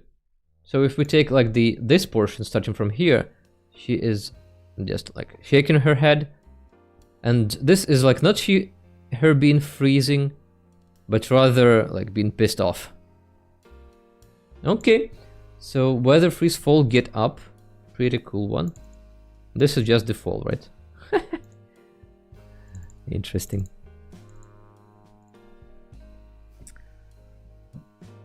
Fall, get up. What other animations with up we have? Let's see. Clean up, stop. Yeah, she's holding something in her hand. Wouldn't work.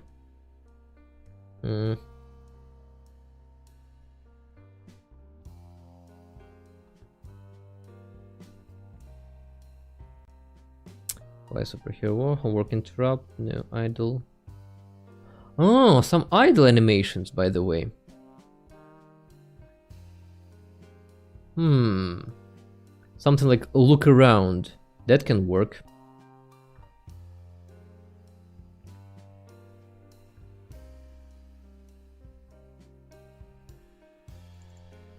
This is look up. No, it's just her eyes that are moving. Look at upper body.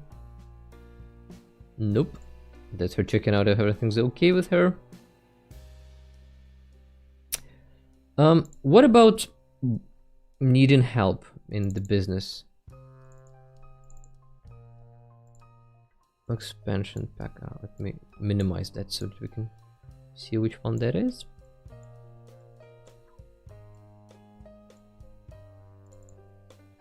Because she will need to turn right to... She will need to turn left.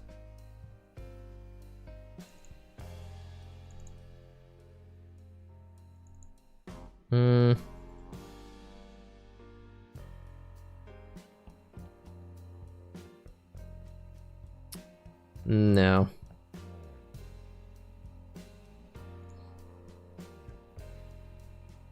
What about the fall? Aspiration failure animation, huh? Good point, Alex. Good point. Let's see. So I believe those are in the painting. So failure. Crazy laugh. Fortune.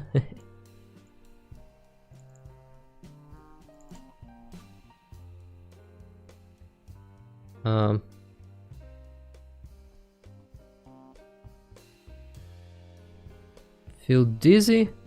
Maybe. Okay, yeah, maybe it's this one. Well, though this will be just too much. Shake head is when she's sitting.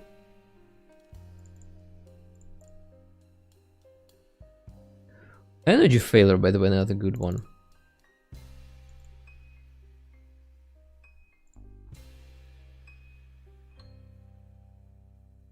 But, well, she's walking up just... I think I should use this one more often. Pretty cool. Mm. Object can extend failure. What's that? What is that what is going on in here? No, I think we need something where she is kneeling. So either repairing something probably, or picking up, or I don't know. Maybe something in seasons, like tending the garden. So it will be garden, right? Well, she is standing up, but for like really just for a second here, and this box is on a loop, so we're not gonna be able to do that.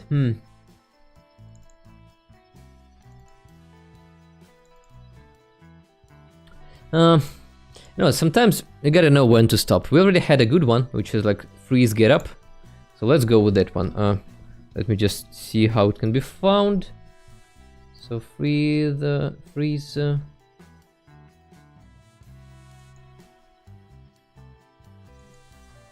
fall, get up. Season animation box. Weather, freeze, fall, get up. Okay, so let's go in the game. And let's perform that. So weather, freeze, fall, get up.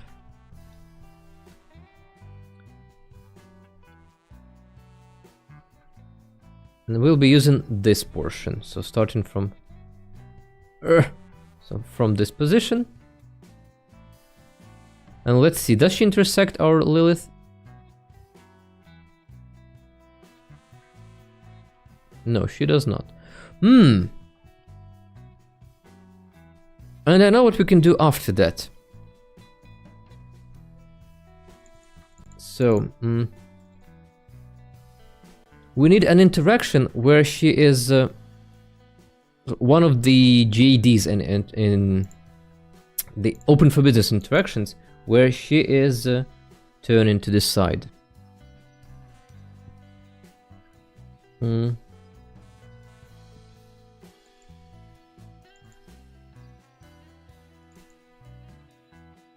Again, just left shoulder first. But she's supposed to look pissed. This one. Yeah, that hand gesture. Because we can then replicate it on the second shot when we switch it to Lilith from, like, I don't know, from this position. Because yeah, imagine we're gonna have this switch. So this and then this. So how we're gonna do that? We're gonna do that through a neutral position. What I mean by that is, let me first go and recolor the OMS pin here, so that we don't accidentally get it.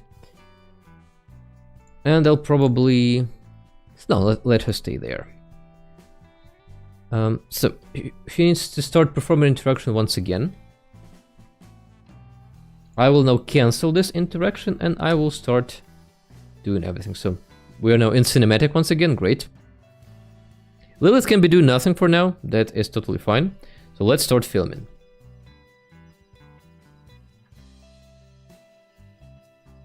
So she's waking up, she's standing up, and we've got neutral position, great. So now we can place that into our timeline. Ooh, Machinima, where are you? Footage, Machinima, it's the latest one. Project, footage. So let's take what I need. So it's probably like this part. Alright, stop. So this is gonna be our match position, so to speak. Oh, whoa, whoa. I don't need this. So let's place that on the timeline. Oh no! Premiere Pro, please, don't crash. Don't crash. Oh, here I was saying that it's gonna be 2 hours tops. It's not. I'm still thinking that we have a lot to cover, so... Yep, we keep going on. So like that. So I will probably speed this portion up a bit, like so.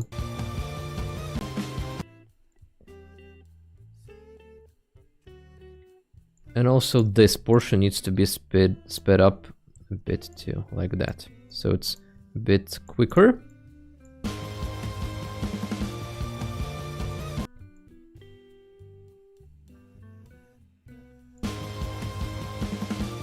Maybe that's too much. Let's do it like so.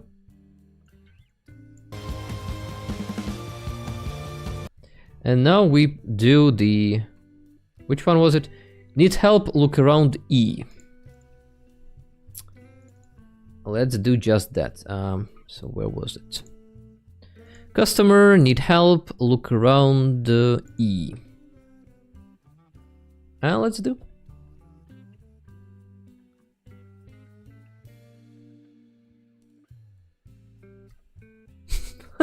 Oh, I like the expression. Oh, I don't know what has happened. So let's take that one. Yeah, starting from neutral.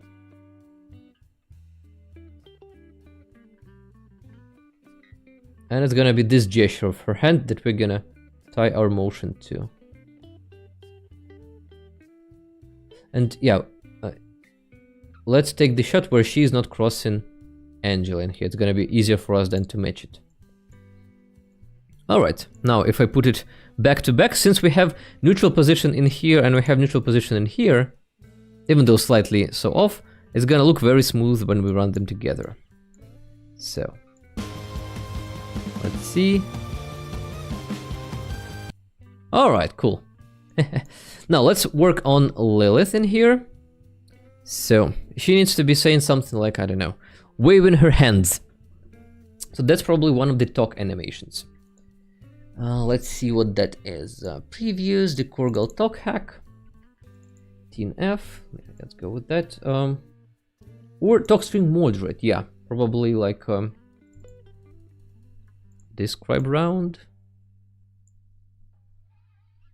And let's speed it up a bit so it's quicker. Wait, she was talking about wings, right? Like the cheesy line that Angela came up with was having been the wind beneath my wings. So maybe we can use the one that says just that, like arms wings. This one. Yeah, good. General I, arms wings. So Angela can stop doing whatever she's doing. And we take Lilith. Lilith, please look at Angela and perform the stuff. So, talk string, moderate. Oh, wait, animated, arms wings, yes. Like so. And let's do that in slow motion 4.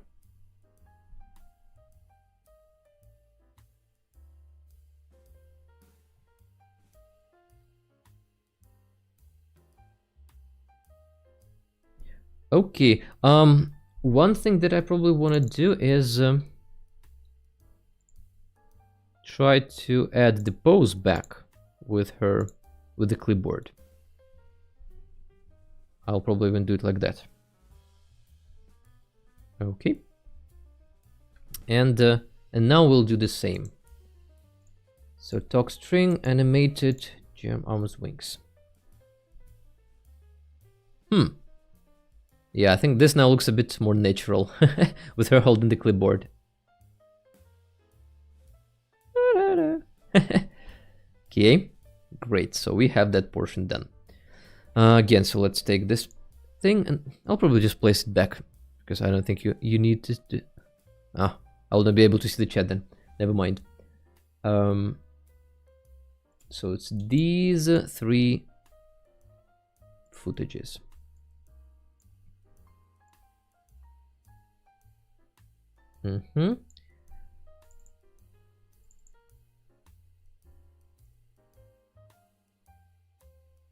So let's take probably this one.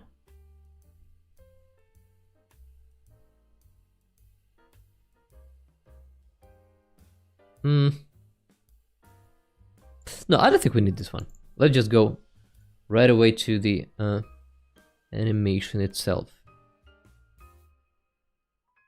So let's see, what is she saying?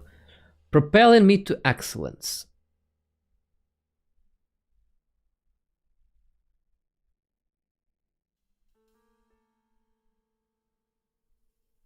This one's probably it.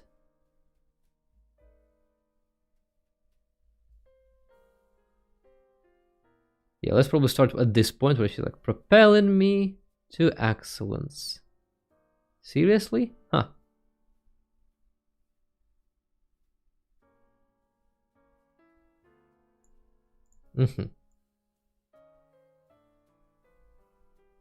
And then we're gonna do a little zoom on her. So probably for this portion we'll zoom. Or maybe for this hand gesture. We'll see. So let's see what it looks now. What I need to do is I need to add another mask. So see, we now have two layers. Layer 1, layer 2. On layer 2 we have Lilith. And so now if we mask this portion, so I think I need to do it like that. Yeah, it makes more sense. So since Lilith is in the background, she'll be layer 1, so with the one at the bottom. And then we'll mask layer 2, which is our Angela in here. So let's do that real quick.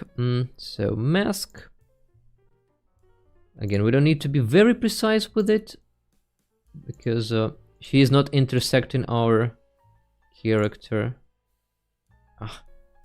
Why again is she selecting the subtitle? So.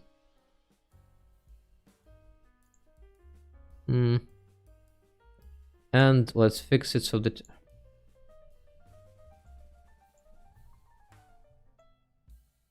we don't get any weirdness going on there. Like so.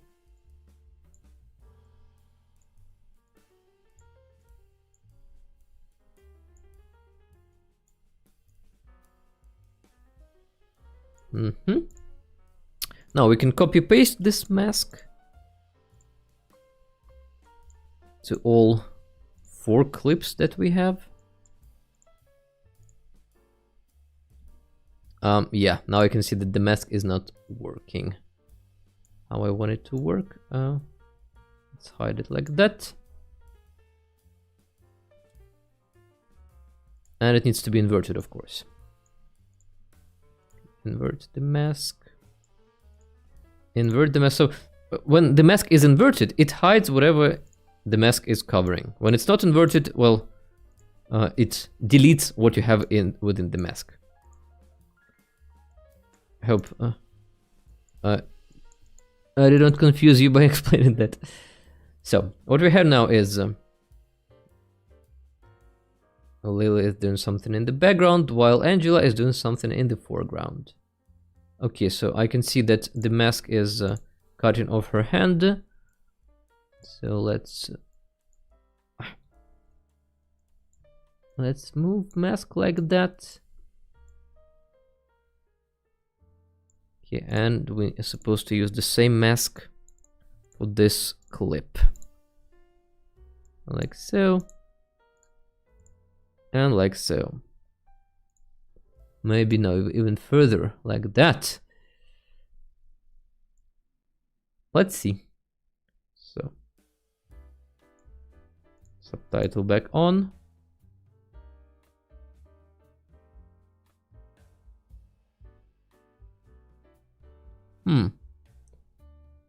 Propelling me to excellence. We can probably speed this up a bit. Like so.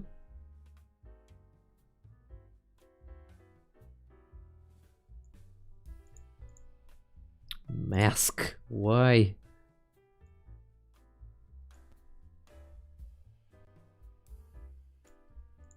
What is going on with the mask? I don't get it.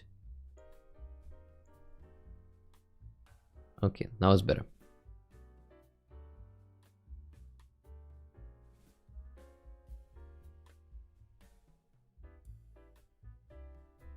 Maybe we can cut this interaction a bit so that it's, you know, it is a bit quicker. Okay, like, come on, she knows what's going on. Why is she like that? Whoop. Oh, the hand now. The hand mask again. Let's now add mask path and fix that real quick.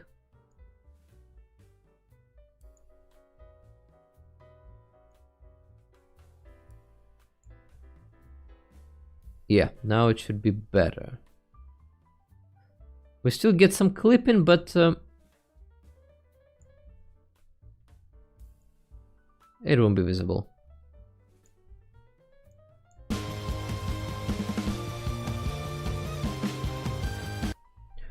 Alright, and we get the cut at the, I don't know, this flute in the background, I believe. So.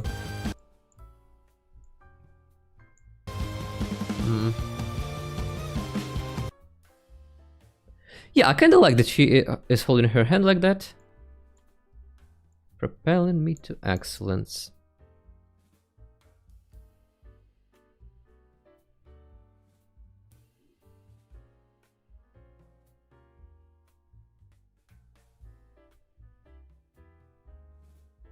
You know what? Let's divide probably this subtitle into propelling me. So let's do propelling me. And it's gonna be everything she says before she starts wiggling her fingers like that. It's gonna be propelling me.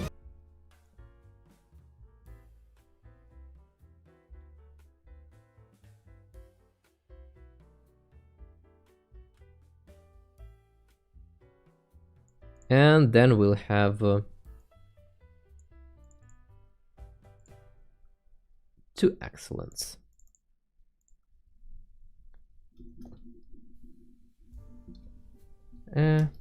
Excellence. And it's gonna be divided between two shots too. So to excellence.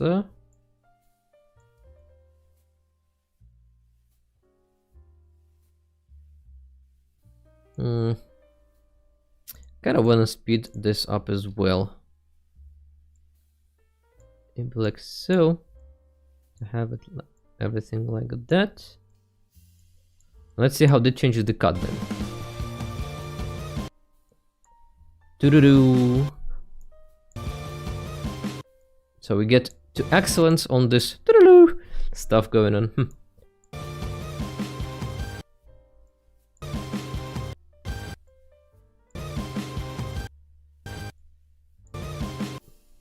And that is where we can also zoom in.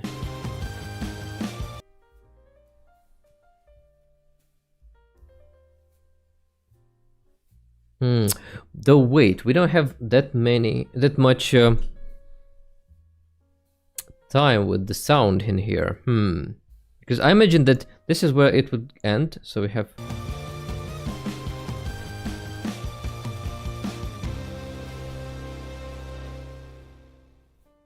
And so Lilith is supposed, by this point, she is supposed to say, I'm gonna do you a favor and destroy this thing.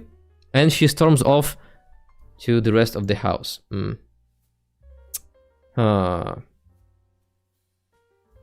No, then this thing will not work then. I mean, let's leave propelling me to excellence.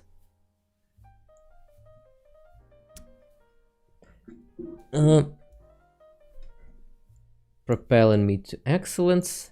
And then here, in this portion, it says, this is hopeless. I will remove, like, I'll do you a favor and flush it down the toilets or something.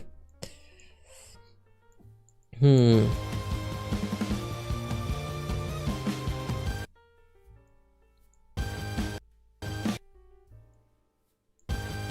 This is hopeless. Okay.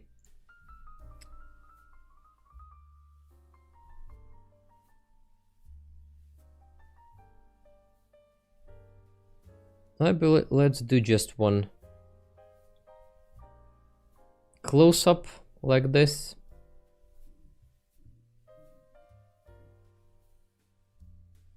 Okay. Control 9. Whoa. That is 8. We don't need that.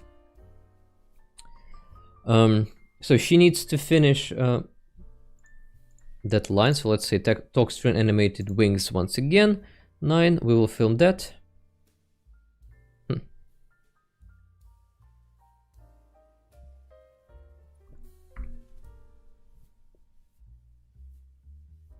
Though we don't get the hand gesture.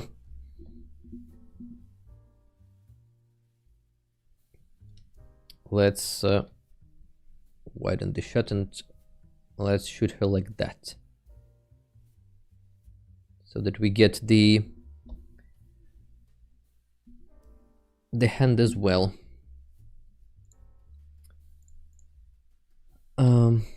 And I think she stopped looking at Angela, so look at sim Angela and talk string animated arms wings. Let's go.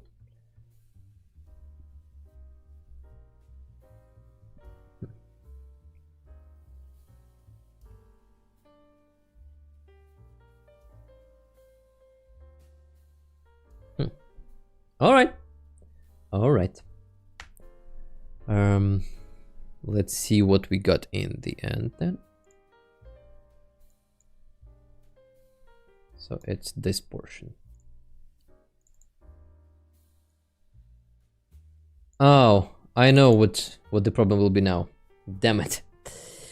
See, we have this angle. It's pretty much the same as the one that we have when it's a close-up like this.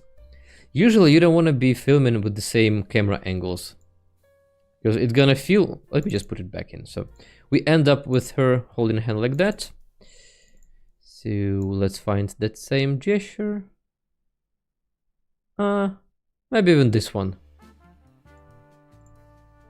Yeah, we can take the end of the phrase too. And we're gonna have neutral position at the end. So if I place it now here... Yeah, see, it feels like we have just jumped and made a zoom on the shot.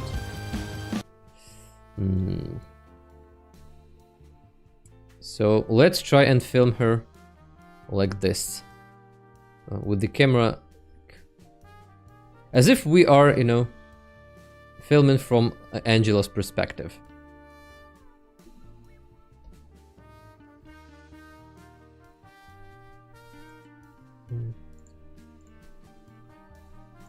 Some more talk string, animated arms wings. Okay, let's go.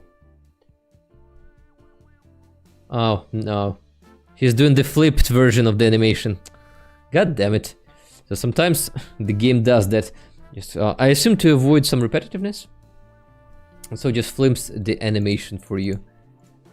So let's do it again. Arms wings.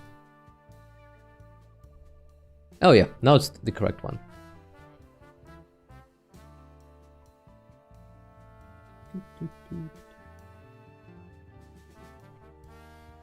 I kind of like that she's centered in the frame.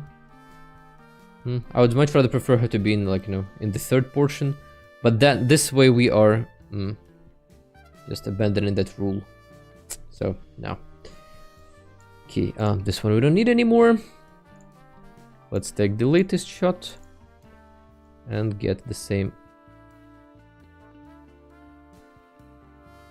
Let's keep her mouth open and do it like that.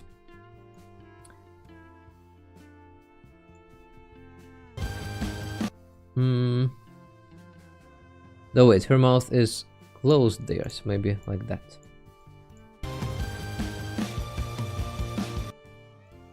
Uh-huh. Okay. So see, here we have boom. So this needs to be like a very strong emphasis, right? So she needs to say, I'll do you a favor. Let's see. How should the dialogue go?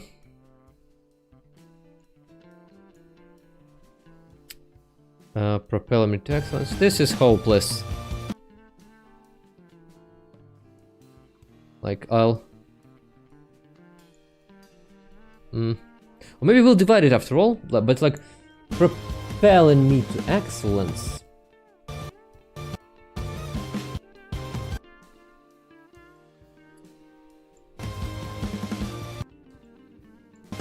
Who do you think you are, or something like that?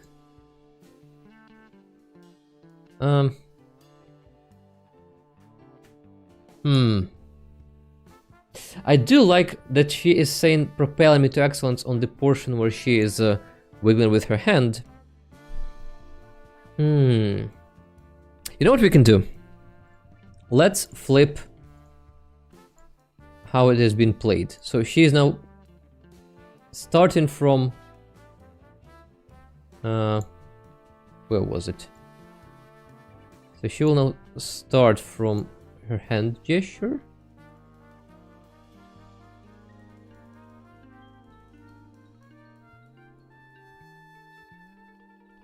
Like so.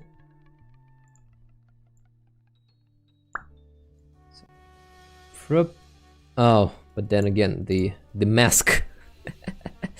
The mask. Let's copy it once again to this portion.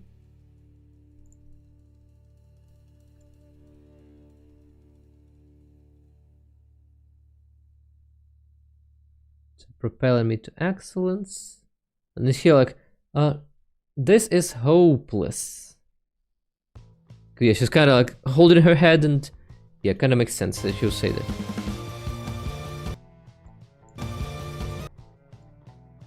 This is hopeless, Ange.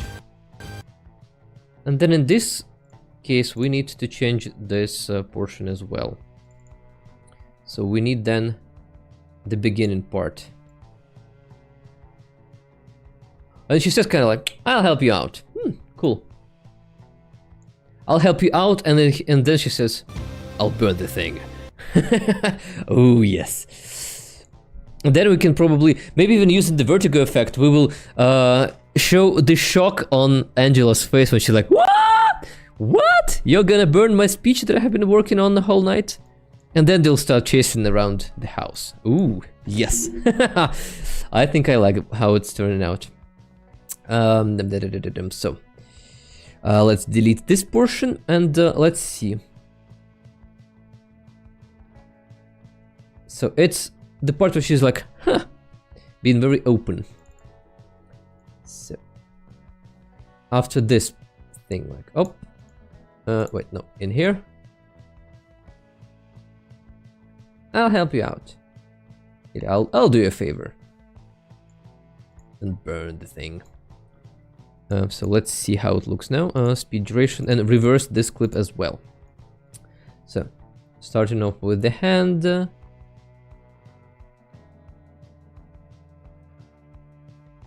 Propelling me to excellence. Maybe Ange. This is hopeless. So in there where she opens up her mouth, let's do propelling me to Ange. This is hopeless. Ange, this is hopeless.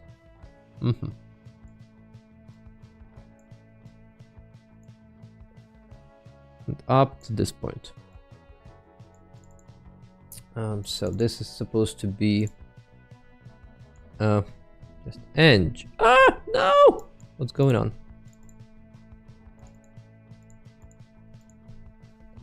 Ange.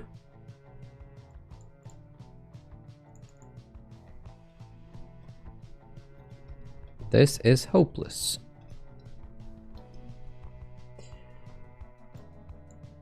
Let's see.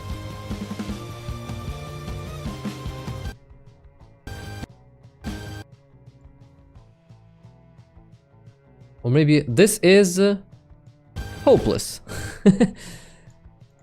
Yeah, let's do it like that.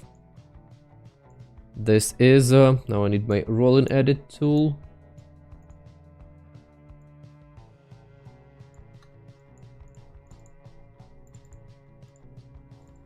This is like one would think that she was like, this is profound, this is so dramatic, but no, she says, I don't think I need the 3 periods in there, so propel me to excellence, and this is hopeless.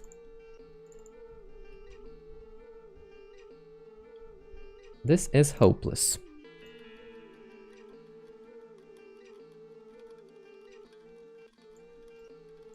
This is hopeless. I'll do you a favor. This is hope. I don't like the this hand motion though.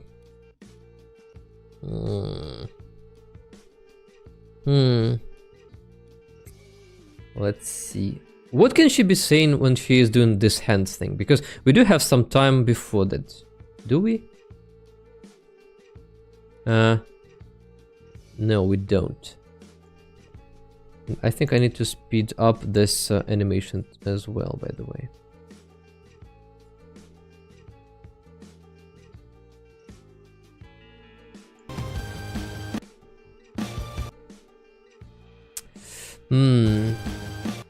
It would be a good idea to also probably just make a cut and shoot from a different perspective. Though it's not like we have that much time left on the timeline. Hopeless. I'll do you a favor.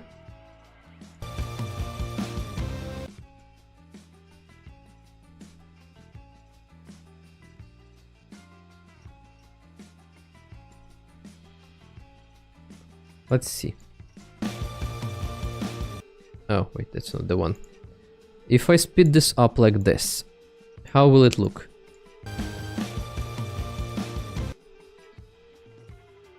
Nah, that's too fast.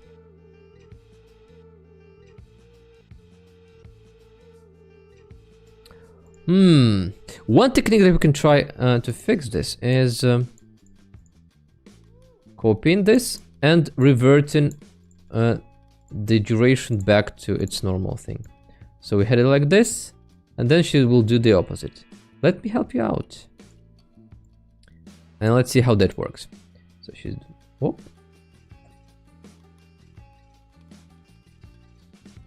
Huh. I think this might work.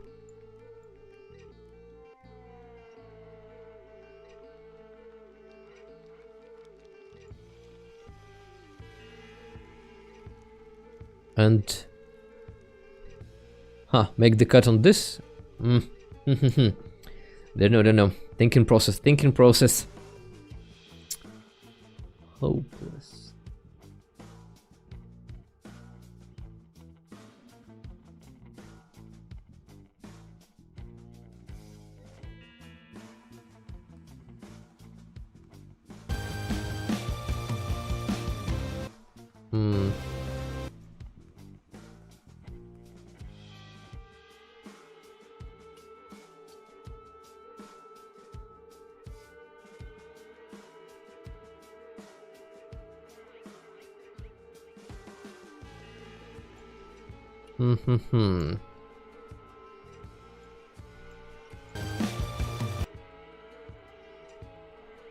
Hopeless. Let me... She's kind of like scratching her head, like thinking of what she wants to do.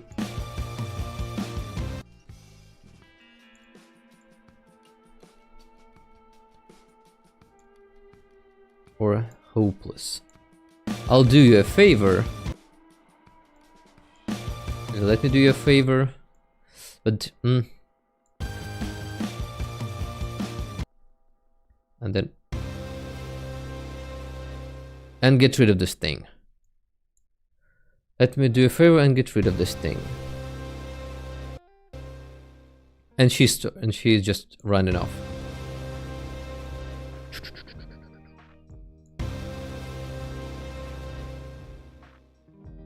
Hmm.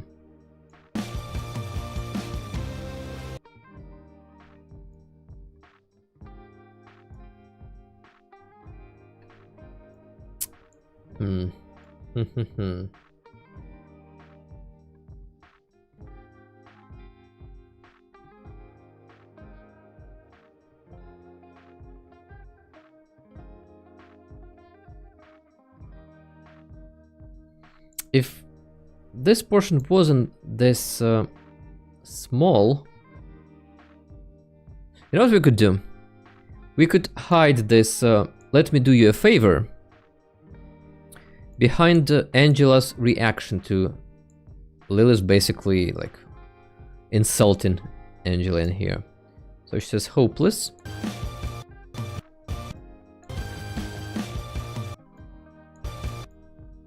So maybe if we prolong it till this point.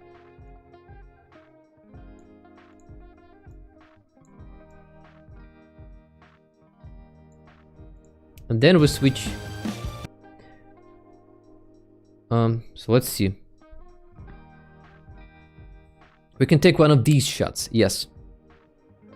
But she's like, let me do you a favor. And let's see, where is Lilith's hand? So she is, well, her right hand is there.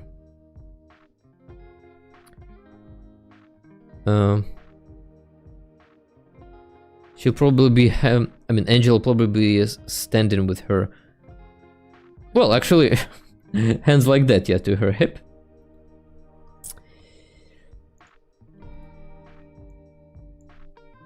Nope. No, I need to select the OMSP, yes, like that.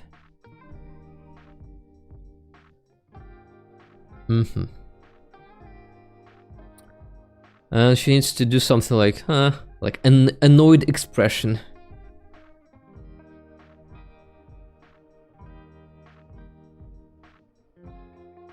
Or very angry expression,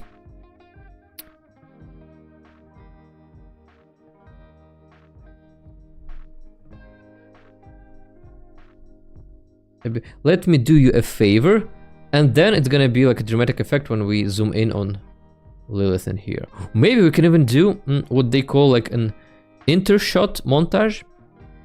So we will not be making a cut, but instead we will just do it like this. Wait, where is it? What was it?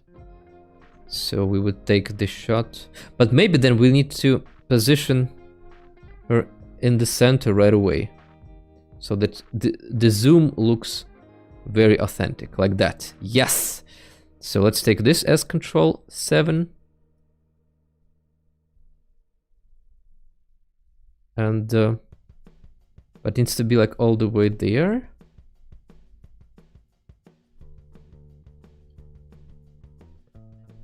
Yeah, wait. I think that this is where I will need my freshly made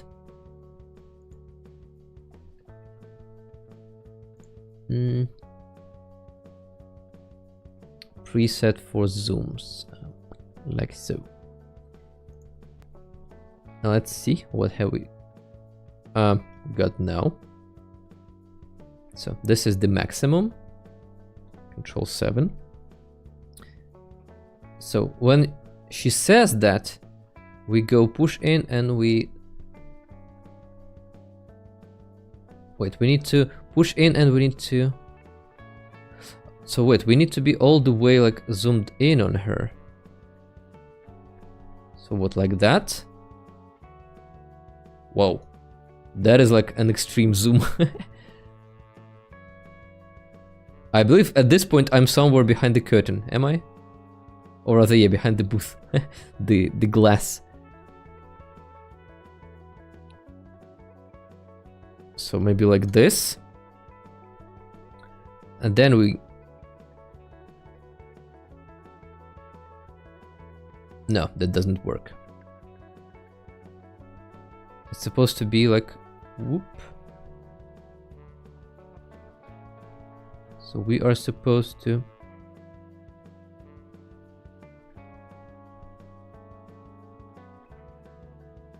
Why am I not able to get that dramatic zoom effect? Ah, that's probably because I need to change translation steps as well. So we had 10, I believe, the last time. Let's get back to 7 in here.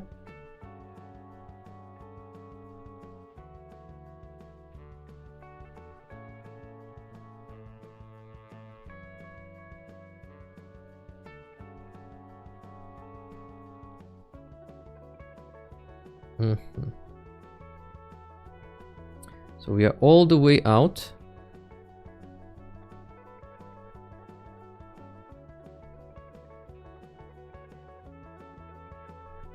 Does that work?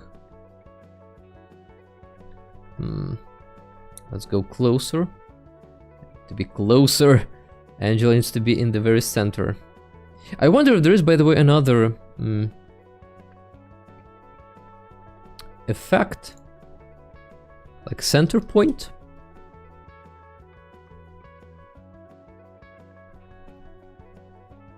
Or wait, guide.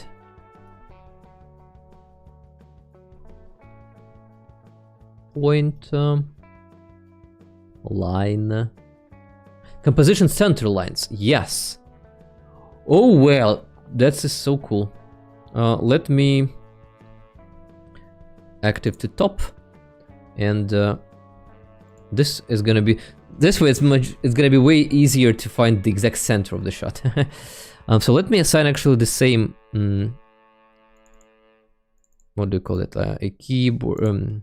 Key shortcut to it, so it's gonna be Control T. I will also save. So now when I press, yes, I get both of them. Cool. So should be located right in the middle. We are all the way in here.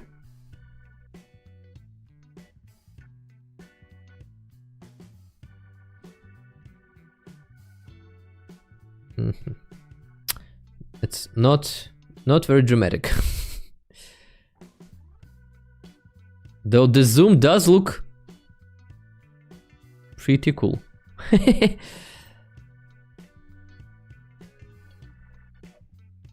So if we push in and zoom at the same time, it's very smooth.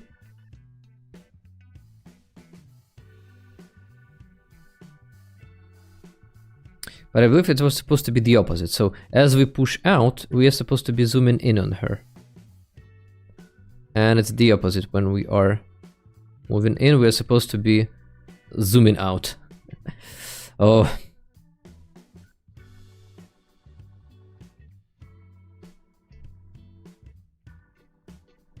Ooh. What if she says, do you a favor? We do like an extreme close-up on her. Like, you know, like, whoa, what we had in there.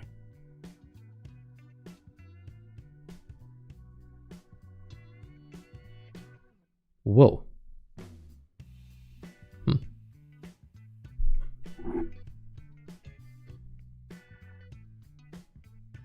Can you believe that this, you know, perception of depth is all done within just the zoom setting?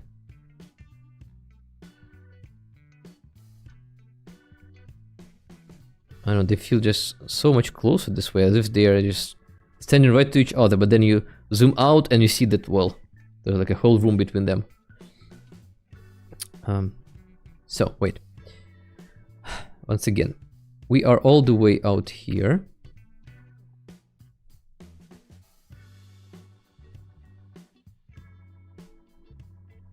Maybe in here. Just trying to make a balanced shot according to the rule of thirds.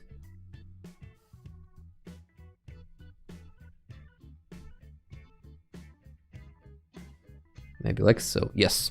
This is gonna be our control 7. which freezes up our control 6. Which frees up our control 6.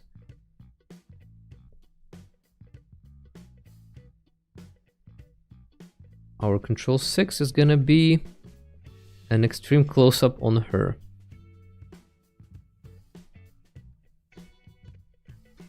Whoa, whoa, whoa.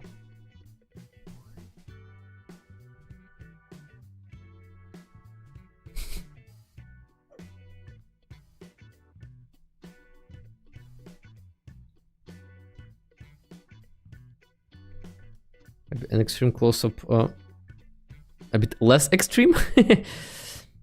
all zoomed in.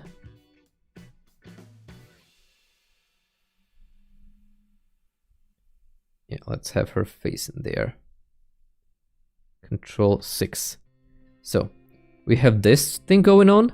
She says something, then we cut to this and we perform. Nah.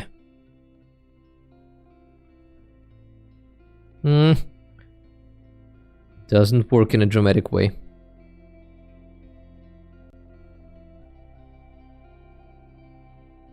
So probably supposed to be all the way down here.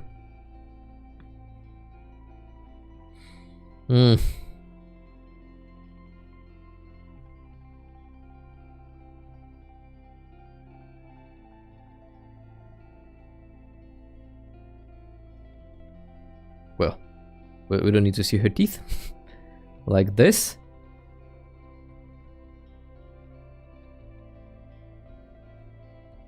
I think I need to be moving a bit faster though.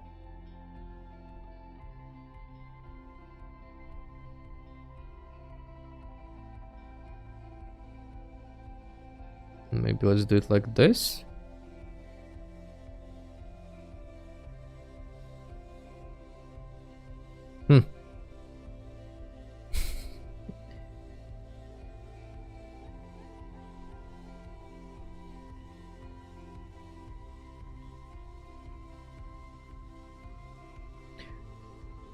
Yeah, I think this one will work if we add the, what do you call that?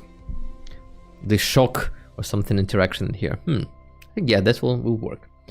But let's start in the beginning. So we need Lilith to be saying, I already forgot what that was. This is hopeless. This is hopeless. Let me do you a favor. I'll do you a favor and burn the thing. Ili. Oh, I'm switching to accidentally to Russian. That means that I'm getting tired. But yeah, I just wanted to finish this one and then we'll call this a day. So we need to get to the end of this one. This is hopeless. I'll do you a favor and get rid of this. This is hopeless. I'll do you a favor and get rid of it. I'll do you a favor. So our Lilith is gonna be performing the same thing as, say, an animated arms, wings, probably. And as for Angela, we need to find some interesting listening interaction. Maybe even reaction, like bending and backing off, maybe? Or something like that has to do with them being shocked. Oh, this time I need the normal speed.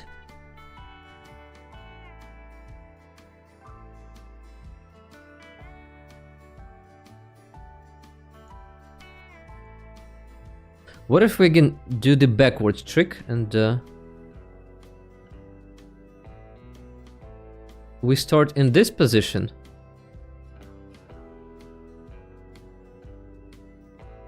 and then we zoom in on this kind of shocked face or surprise shocked.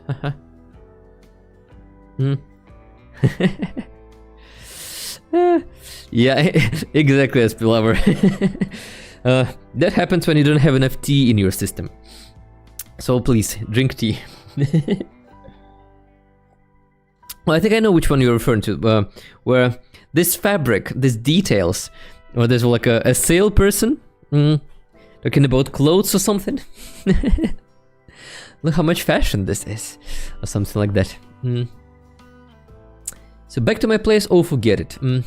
But then again, this means that we'll have to do the compositing trick. Will we be able to do so? Yeah, we will. They are kind of separate, so we can easily split up the shot in two. Alright. So let's then film our Lilith first. I'm not filming, and that is why I'm not sure. Yeah, not enough slay. Oh yeah. I could not replicate. That is just magic that can be done only once. So I will not be able to do that. So yes, you're supposed to be doing this one. Why are you not doing it? Let's see.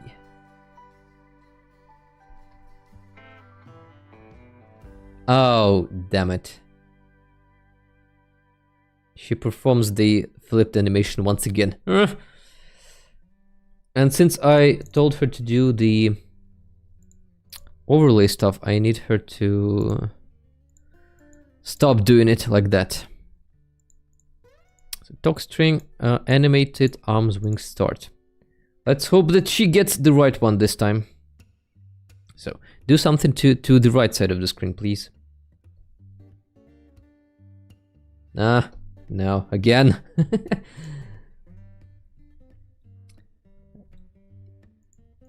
More talk string, animated stop. More talk string debate each arm, animated arms wings like that.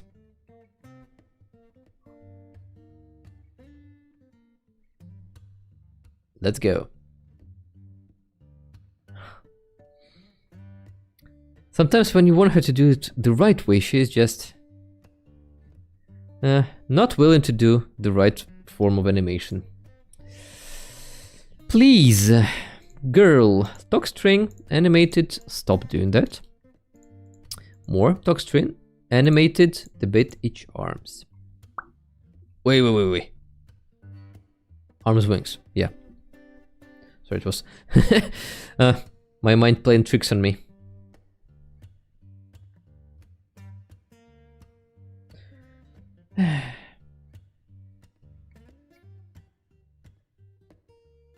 You know what? Fine. If you want to be doing it like that, let me then put you against a green screen. This one is gonna be fine. And I'll just put you in front of it. This way it's actually a lot easier for us, because what we can do is we can simply remove her.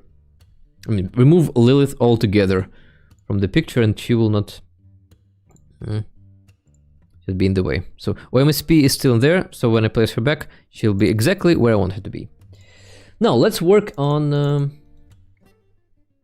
Angela.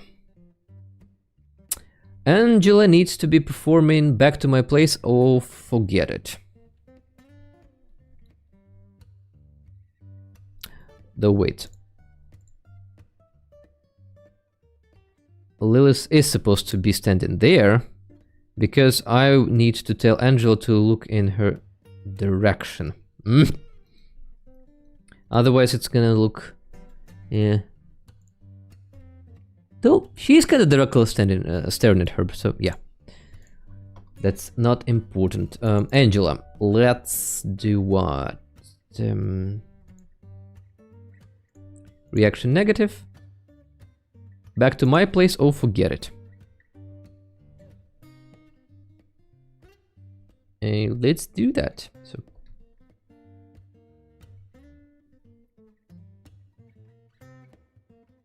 remember, we need the last portion of it. In here. And then for the extreme close-up, Oh, you know what I have forgotten to place? Depth of field effect. But that's fine.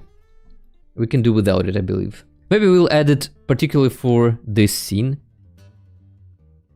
No, because we need the backgrounds to be unfocused. Well, her face is really focused. So cinematic depth of field. So focal length then needs to be maybe like 40.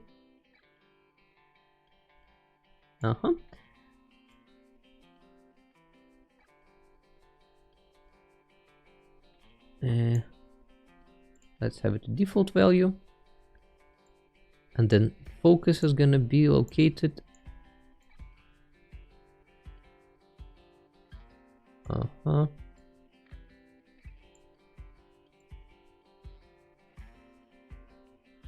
Like this. The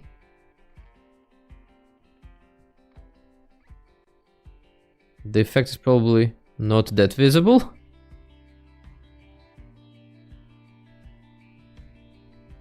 Oh, and she's not standing the right way that she's supposed to be standing. Because she has switched her position. We no longer have the focus. Oh no! The center point. So Angela. Let's do what? Argulis. Reaction negative. Back to my place. Oh, forget it. Start. And I think we can switch to Control Alt Slow Motion 2. Getting pretty late for me, so before I fall asleep, thank you for the stream. Thank you, Alex, for being with me today, and thank you all guys for being with me as well. Oh, it is a blast. Good night to you, Alex. See you next time. So let's then try and catch the exact position that we'll be filming. So we'll need this one. Oh, whoa. So let's position it like that.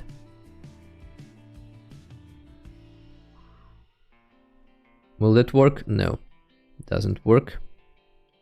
Needs to be lower, like this.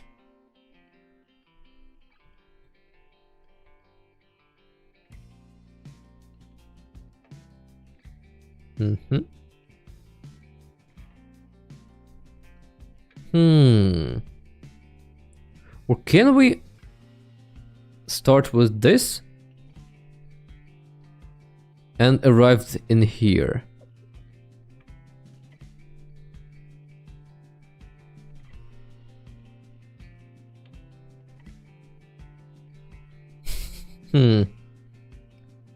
Let's see. And I still believe that we need a bit faster translation steps. Let's try and make 5.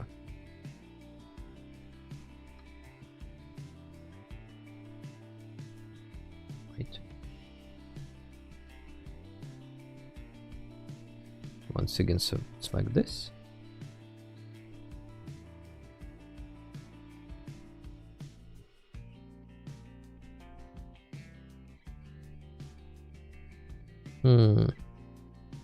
Maybe no. 5. I need to go maybe the other direction. Let's increase it by 5. Will that do the thing?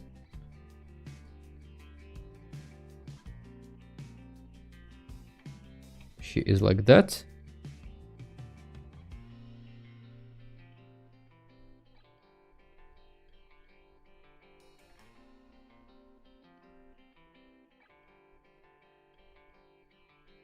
That seems to be a bit smoother.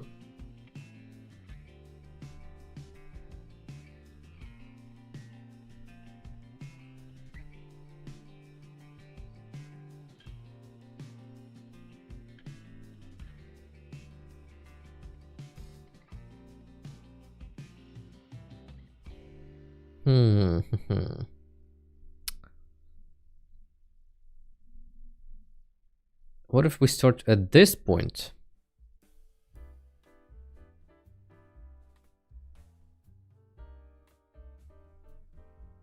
And we switch in here. Yes. So this is gonna be it, and then so we'll need to end up in this position. Probably.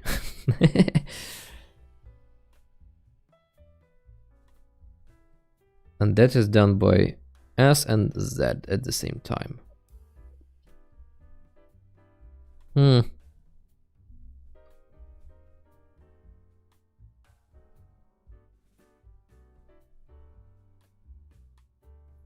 Okay, let's just try and film it at this point and see where we get.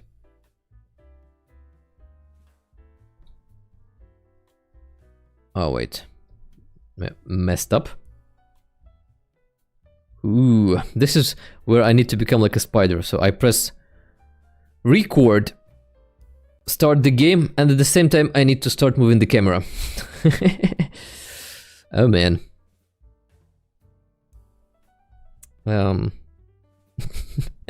How can I do that? So record.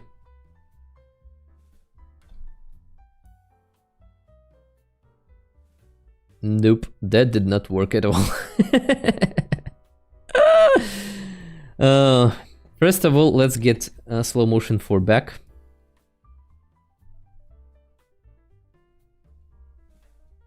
We get this effect.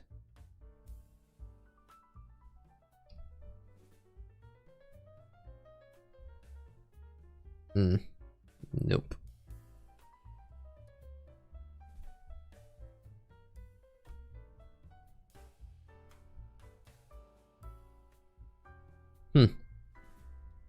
No. I think we need to take a shorter animation that is just the shock. No, without all the rest. So that is not in action, but idle animation hack. TS2 Studios, yeah, that's where it is. So laugh, annoyed, smell, cry, mild, nod. I have shocked.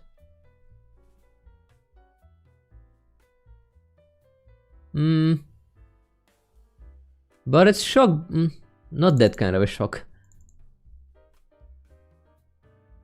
Sigh? Huh. No, she's more tired. Surprise? No. No. Worry? No. You are crazy? Wave? No. That's not what you're supposed to be doing.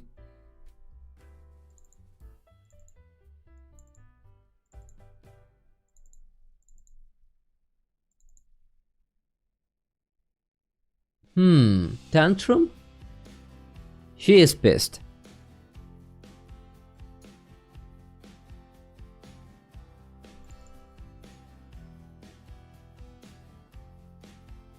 No.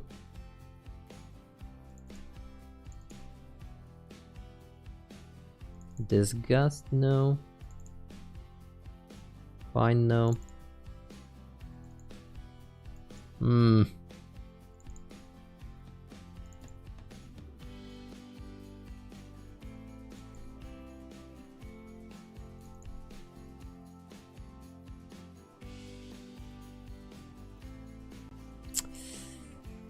No. Let's go back to the talk hack.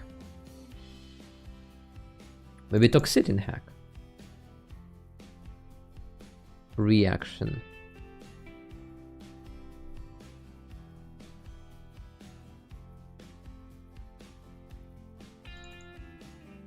Nope.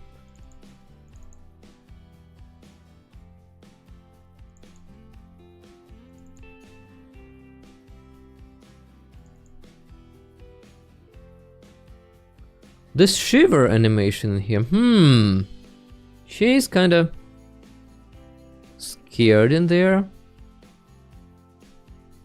Or she needs to be angry.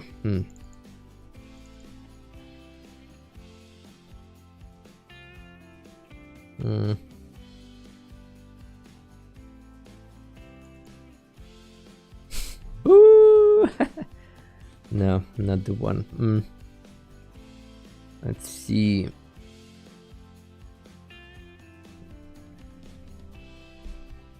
Mm-hmm.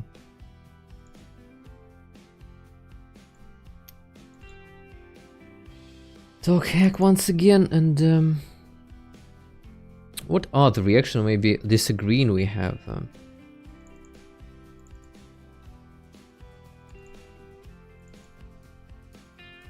Listen negative.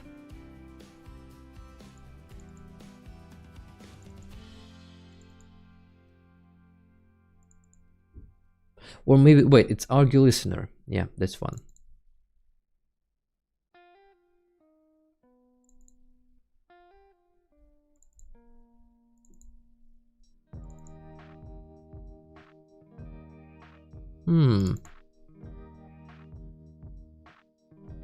Oh, this one. Did you see that?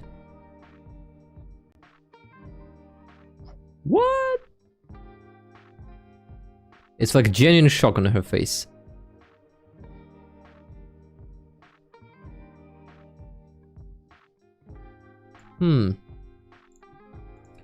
Ha, ik don't accuse me. Let's do that one. Because this one was what? Reaction negative high. Back to my place or forget it, right?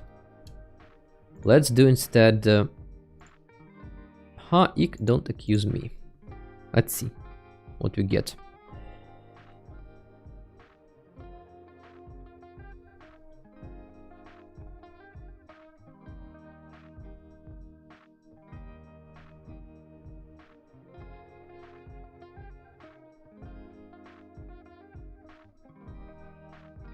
Okay, I think this can actually work.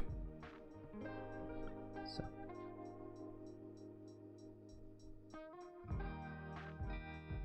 Wait, no, I missed the shot.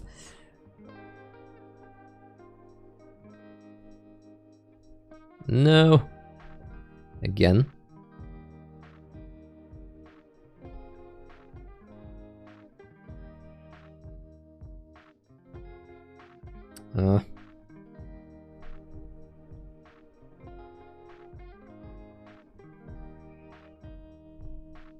My keyboard does not register when I'm pressing two keys at the same time sometimes. This is the fact that we are supposed to be getting, and we are not getting it.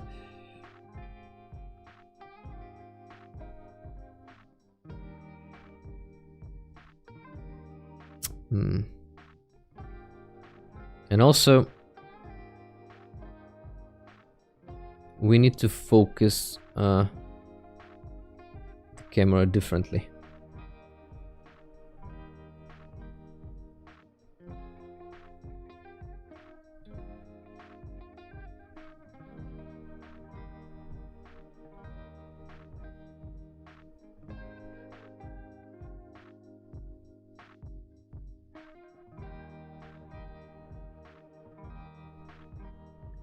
So it's like that. This is where we arrive.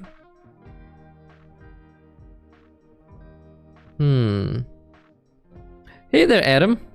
Thank you so much. Unique in the Sims community. Oh, that really means a lot to me.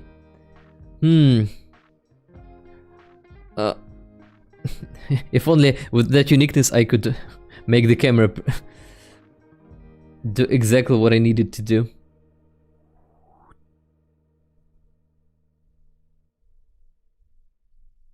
Come on, whoop!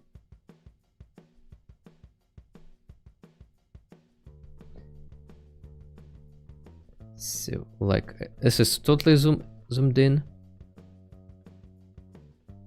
We probably need to be zoomed out.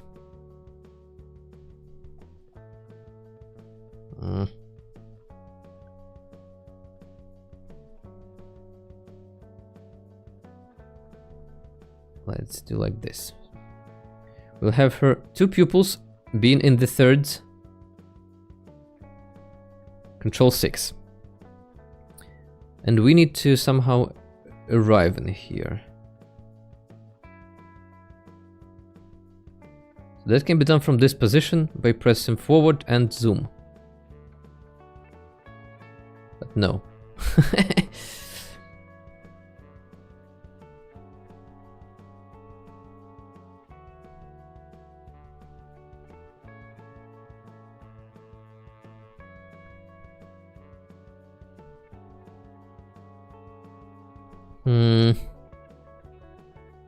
How did I teach myself? Huh? I don't know, probably just the method of trial and error. And this little trick that I'm showing you right now with the vertigo effect is something that we only got today during the stream. Because I knew that this effect was kind of possible, but I never tried it. And this is just me trying to make it work. Yeah, I think I kind of got it. So we're gonna have her at this point, and then we're gonna close in like that.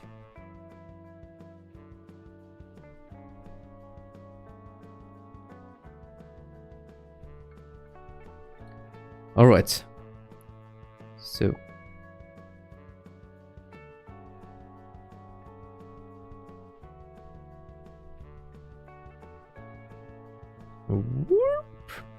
Yeah, it feels as if everything comes closer to her. The famous Alfred Hitchcock's vertigo effect. Now, let's see when we can actually initiate this thing. So if I just do it right now, we don't have the same effect. Nope.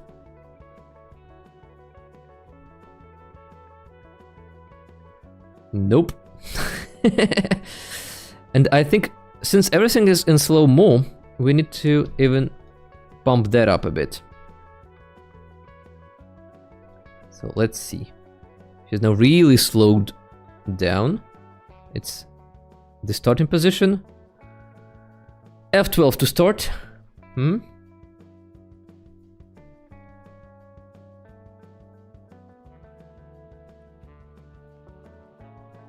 That's where we get it. Nope. Missed it. Let's start once again.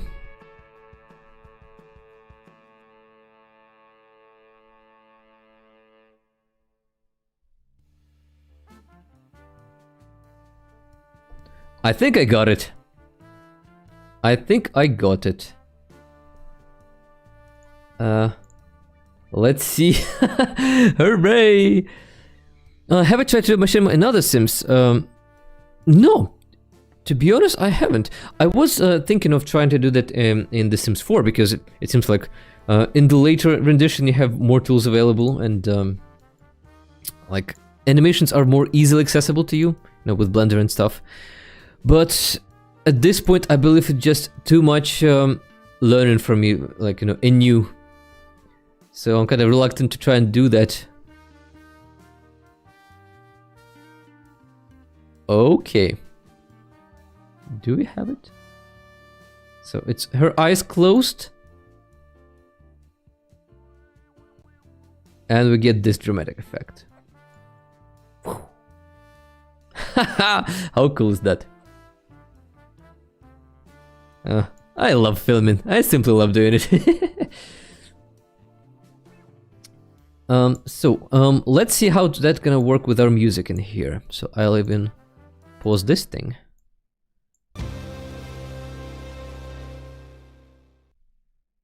Well, not really. It needs to be sped up a bit. Okay, that's more like it. So we'll have like a... where was the second one, by the way? Where did I shoot it? This one? Yeah, it's this one. So let's take this piece in here.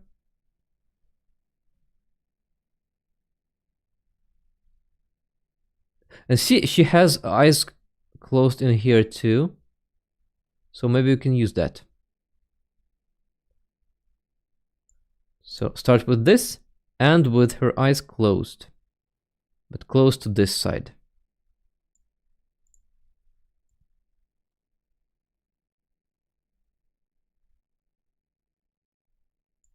maybe like this. So she gonna be, it's hopeless. Let me do you a favor.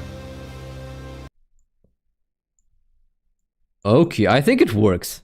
I think it works. So, hopeless.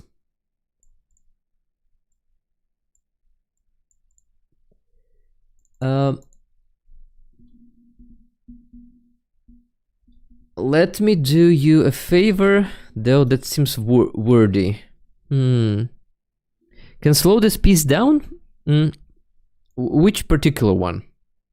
I mean this? Would they zoom in on her eyes?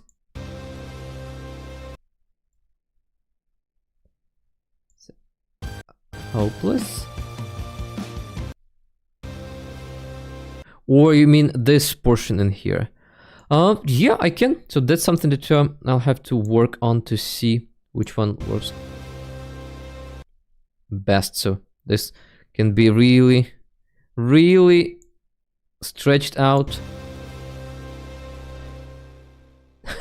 Maybe even like that. But no, I think that since we have this, very rapid transition, like we have music playing, la la la la la la.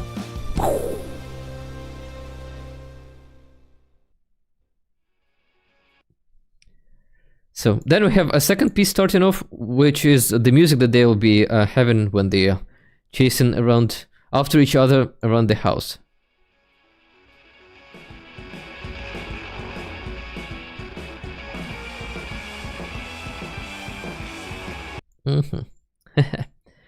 But this one, let me see. Though I don't like it when you speed it up, when you slow down less than the normal speed, because this, with this method, Premiere Pro is trying to add all the missing keyframes, and it can look a bit jittery. Darken it.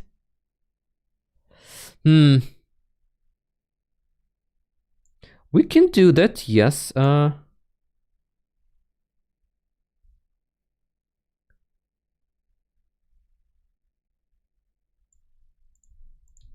So that would be then this one. Cross dissolve. Like this.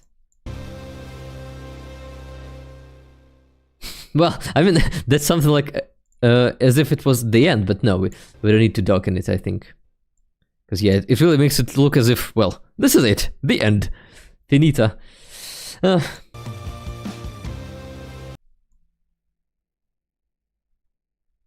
Though, I don't like this transition. Maybe we can start it when her eyes are open, and this, so without the eyes being closed. We start already at her eyes being like that. Like the realization. Oh no! Okay, like that. And then we can prolong it. Let's, for now I'll take the speed to 100 and we'll do the entirety of it, and let's do it like that. Oh yeah, I think this is more dramatic now. Looks funny. It's supposed to be. The entire piece in here will be, well, very much funny as I imagine it. So.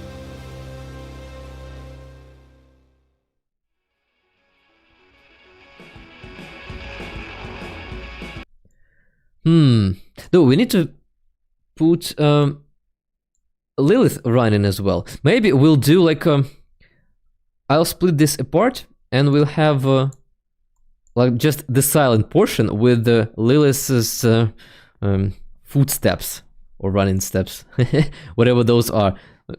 Actually, like, and then we have just like the realization coming to Angela.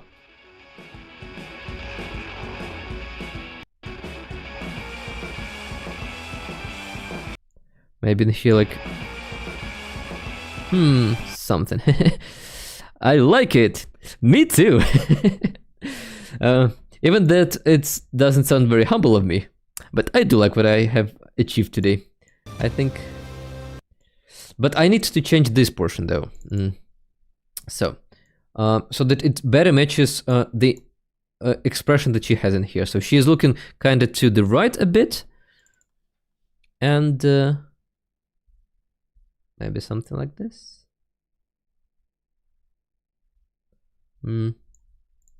Like so. Will that work? Let's see.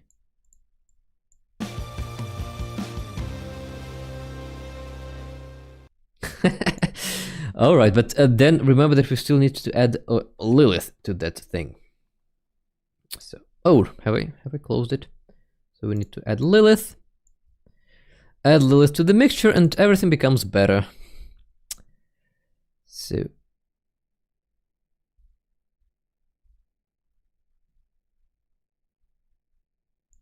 What was it like? So, when she's holding her hand like that, right? So.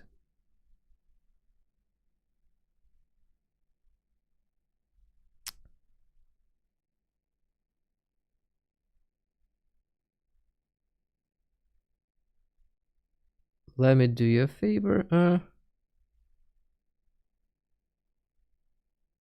It's a really short one though. How do I do my AI voice? Oh, that's a thing that I've been working as well. So I've created a voice model, the AI voice model based on all these previews that I have in here. So these previews that I'm using right now, to find the animations.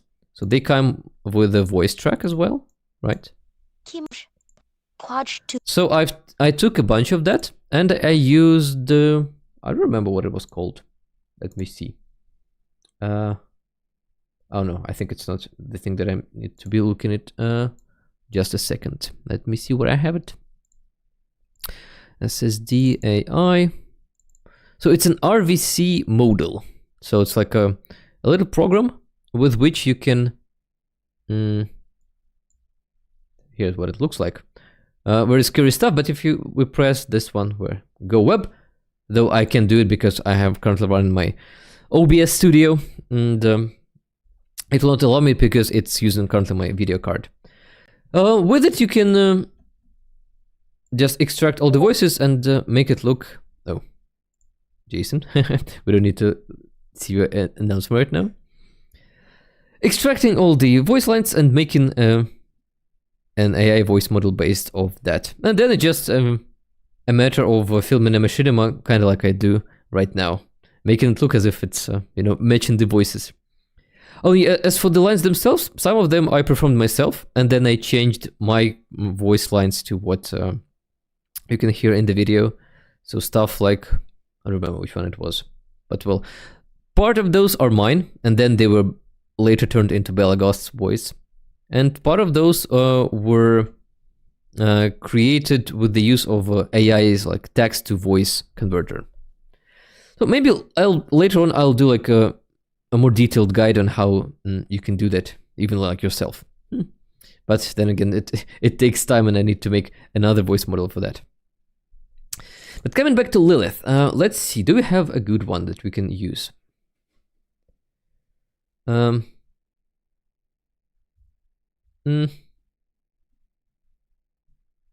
If she says that as, let me do you a favor. Or maybe in here, let me do you a favor. Again, we don't see what she is saying there, so we don't need like much, right? So we can just do it like that. And then let's take presets, reshade, remove green screen. And here what we'll have. But yeah, let's cut it in here. Like so. Yeah, and we can see a bit of green screen going on, so I need to clean that up. Effect controls. Maybe soften a bit. No, it doesn't work. Choke. No, doesn't work either. Oh man. How can I make it work? Maybe if I dissolve her, it's gonna look a bit better. No, it doesn't.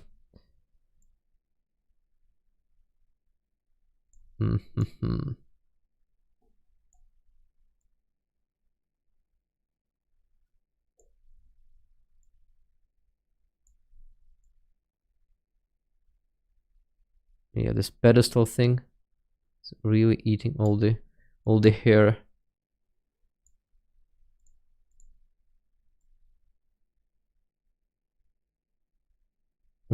So what do we have?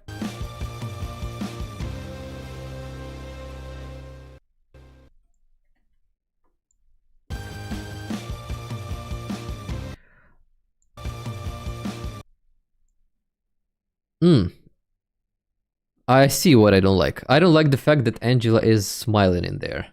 She is not supposed to be smiling in there. So let's do it like that. And we will stretch.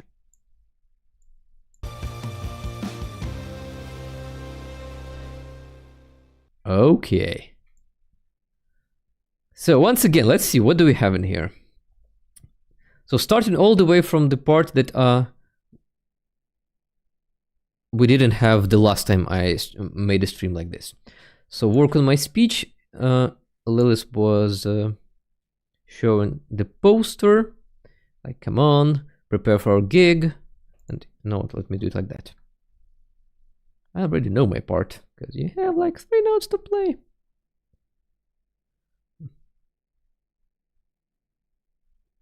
So they are arguing about the speech that Angela is currently holding in her hand. And yeah, it's gonna look much better when we have all the voices flying around there and all the sound effects in place. Because already, just having the music in the background just changes this so much.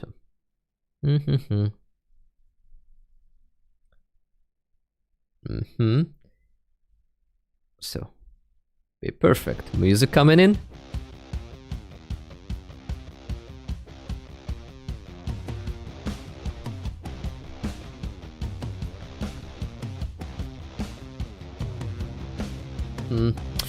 Timing is a bit off, but we can later work that out.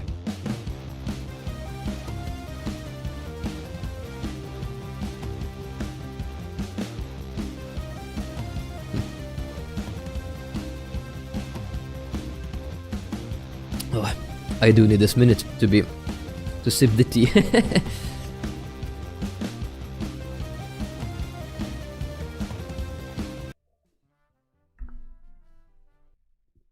Wait.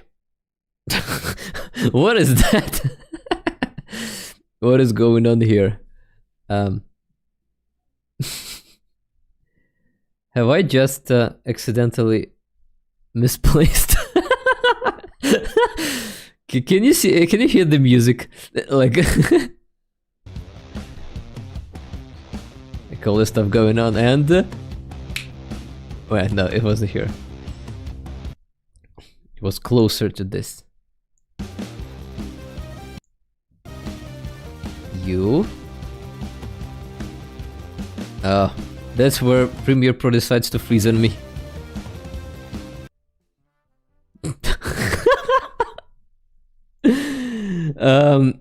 Yeah, what has happened here?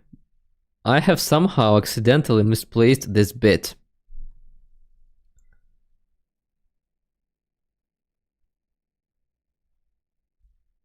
I don't know why. I don't know how. But, well, that happened. Well, that kind of sucks, actually. Let's see. Oh, it's probably... Let's see. So it's definitely supposed to be like that. The wind. And then here I had a clip of Angela. And this music just goes like that.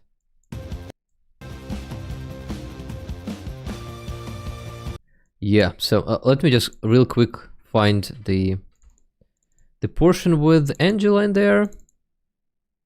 I think it will be easier like this. So revealing project. And somewhere in here, we'll have her do the stuff. Like so. Yep. And then I need a static screenshot in here. So, images.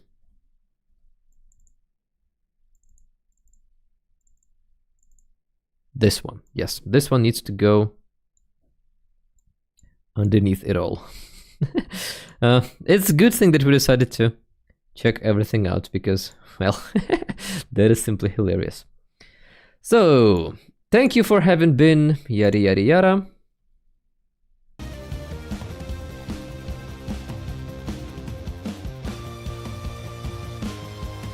Oh, but no, I think the mismatch in color is pretty much visible. So, in the wind.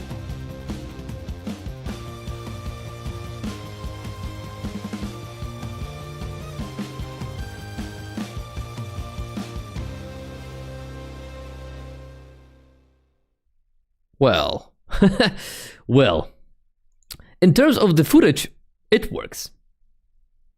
Some places are a bit wonky, and I will have to reshoot these two, because no, I think it's just too jarring. You can definitely see the difference in colors.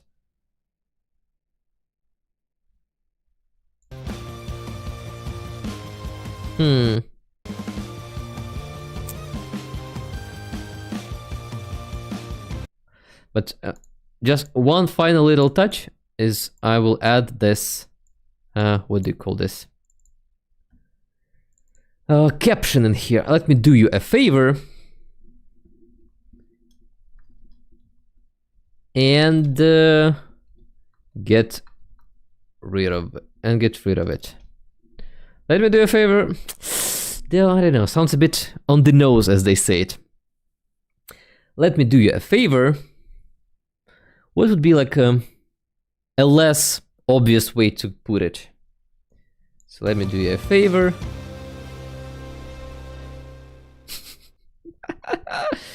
Oh. And get rid of it. And I think I will need to cut it somewhere in here so that it doesn't cross her face. Like, you can still read it, and the voice will help us with that. Let me do you a favor. And she says something. Hopeless. I think we can change this one. I'll do you a favor. So like, she's not asking or she's not suggesting, she's saying, I will. I'll do you a favor. And it's kind of less words. I'll do you a favor. And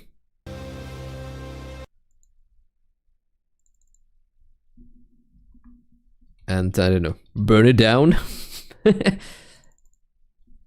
And maybe flush it down the toilet. Well, I'll do a favor and flush down the toilet.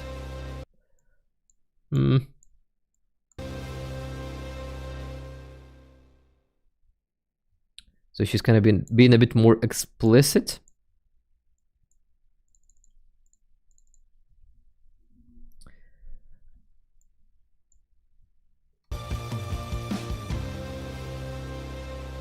Or the other route we could go is we could say, I'll do you a favor so that you don't embarrass yourself. But that's even more on the nose and the kind of explanation. No, we don't need that. So I'll do you a favor and flush it down the toilet. And flush it down the toilet.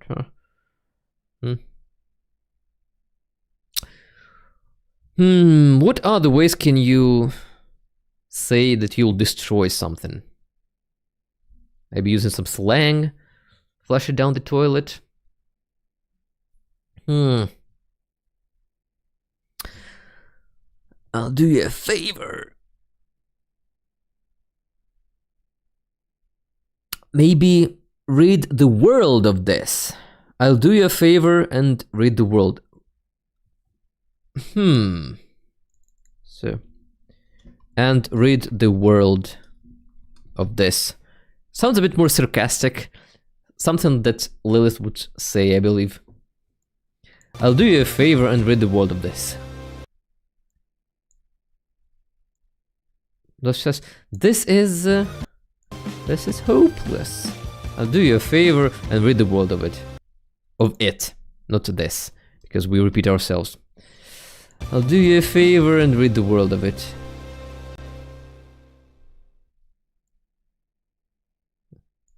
Whew, alright, let's leave it at this. If any revisions are to come, I'll do them later on in the background. And for today, yeah, that is it. It was a pretty productive round to me, even though it's not that much in terms of footage. Like what we got. How many seconds did we get today? From here to here. Well, 11 seconds. That's not bad. Not half bad. Whew. More to come.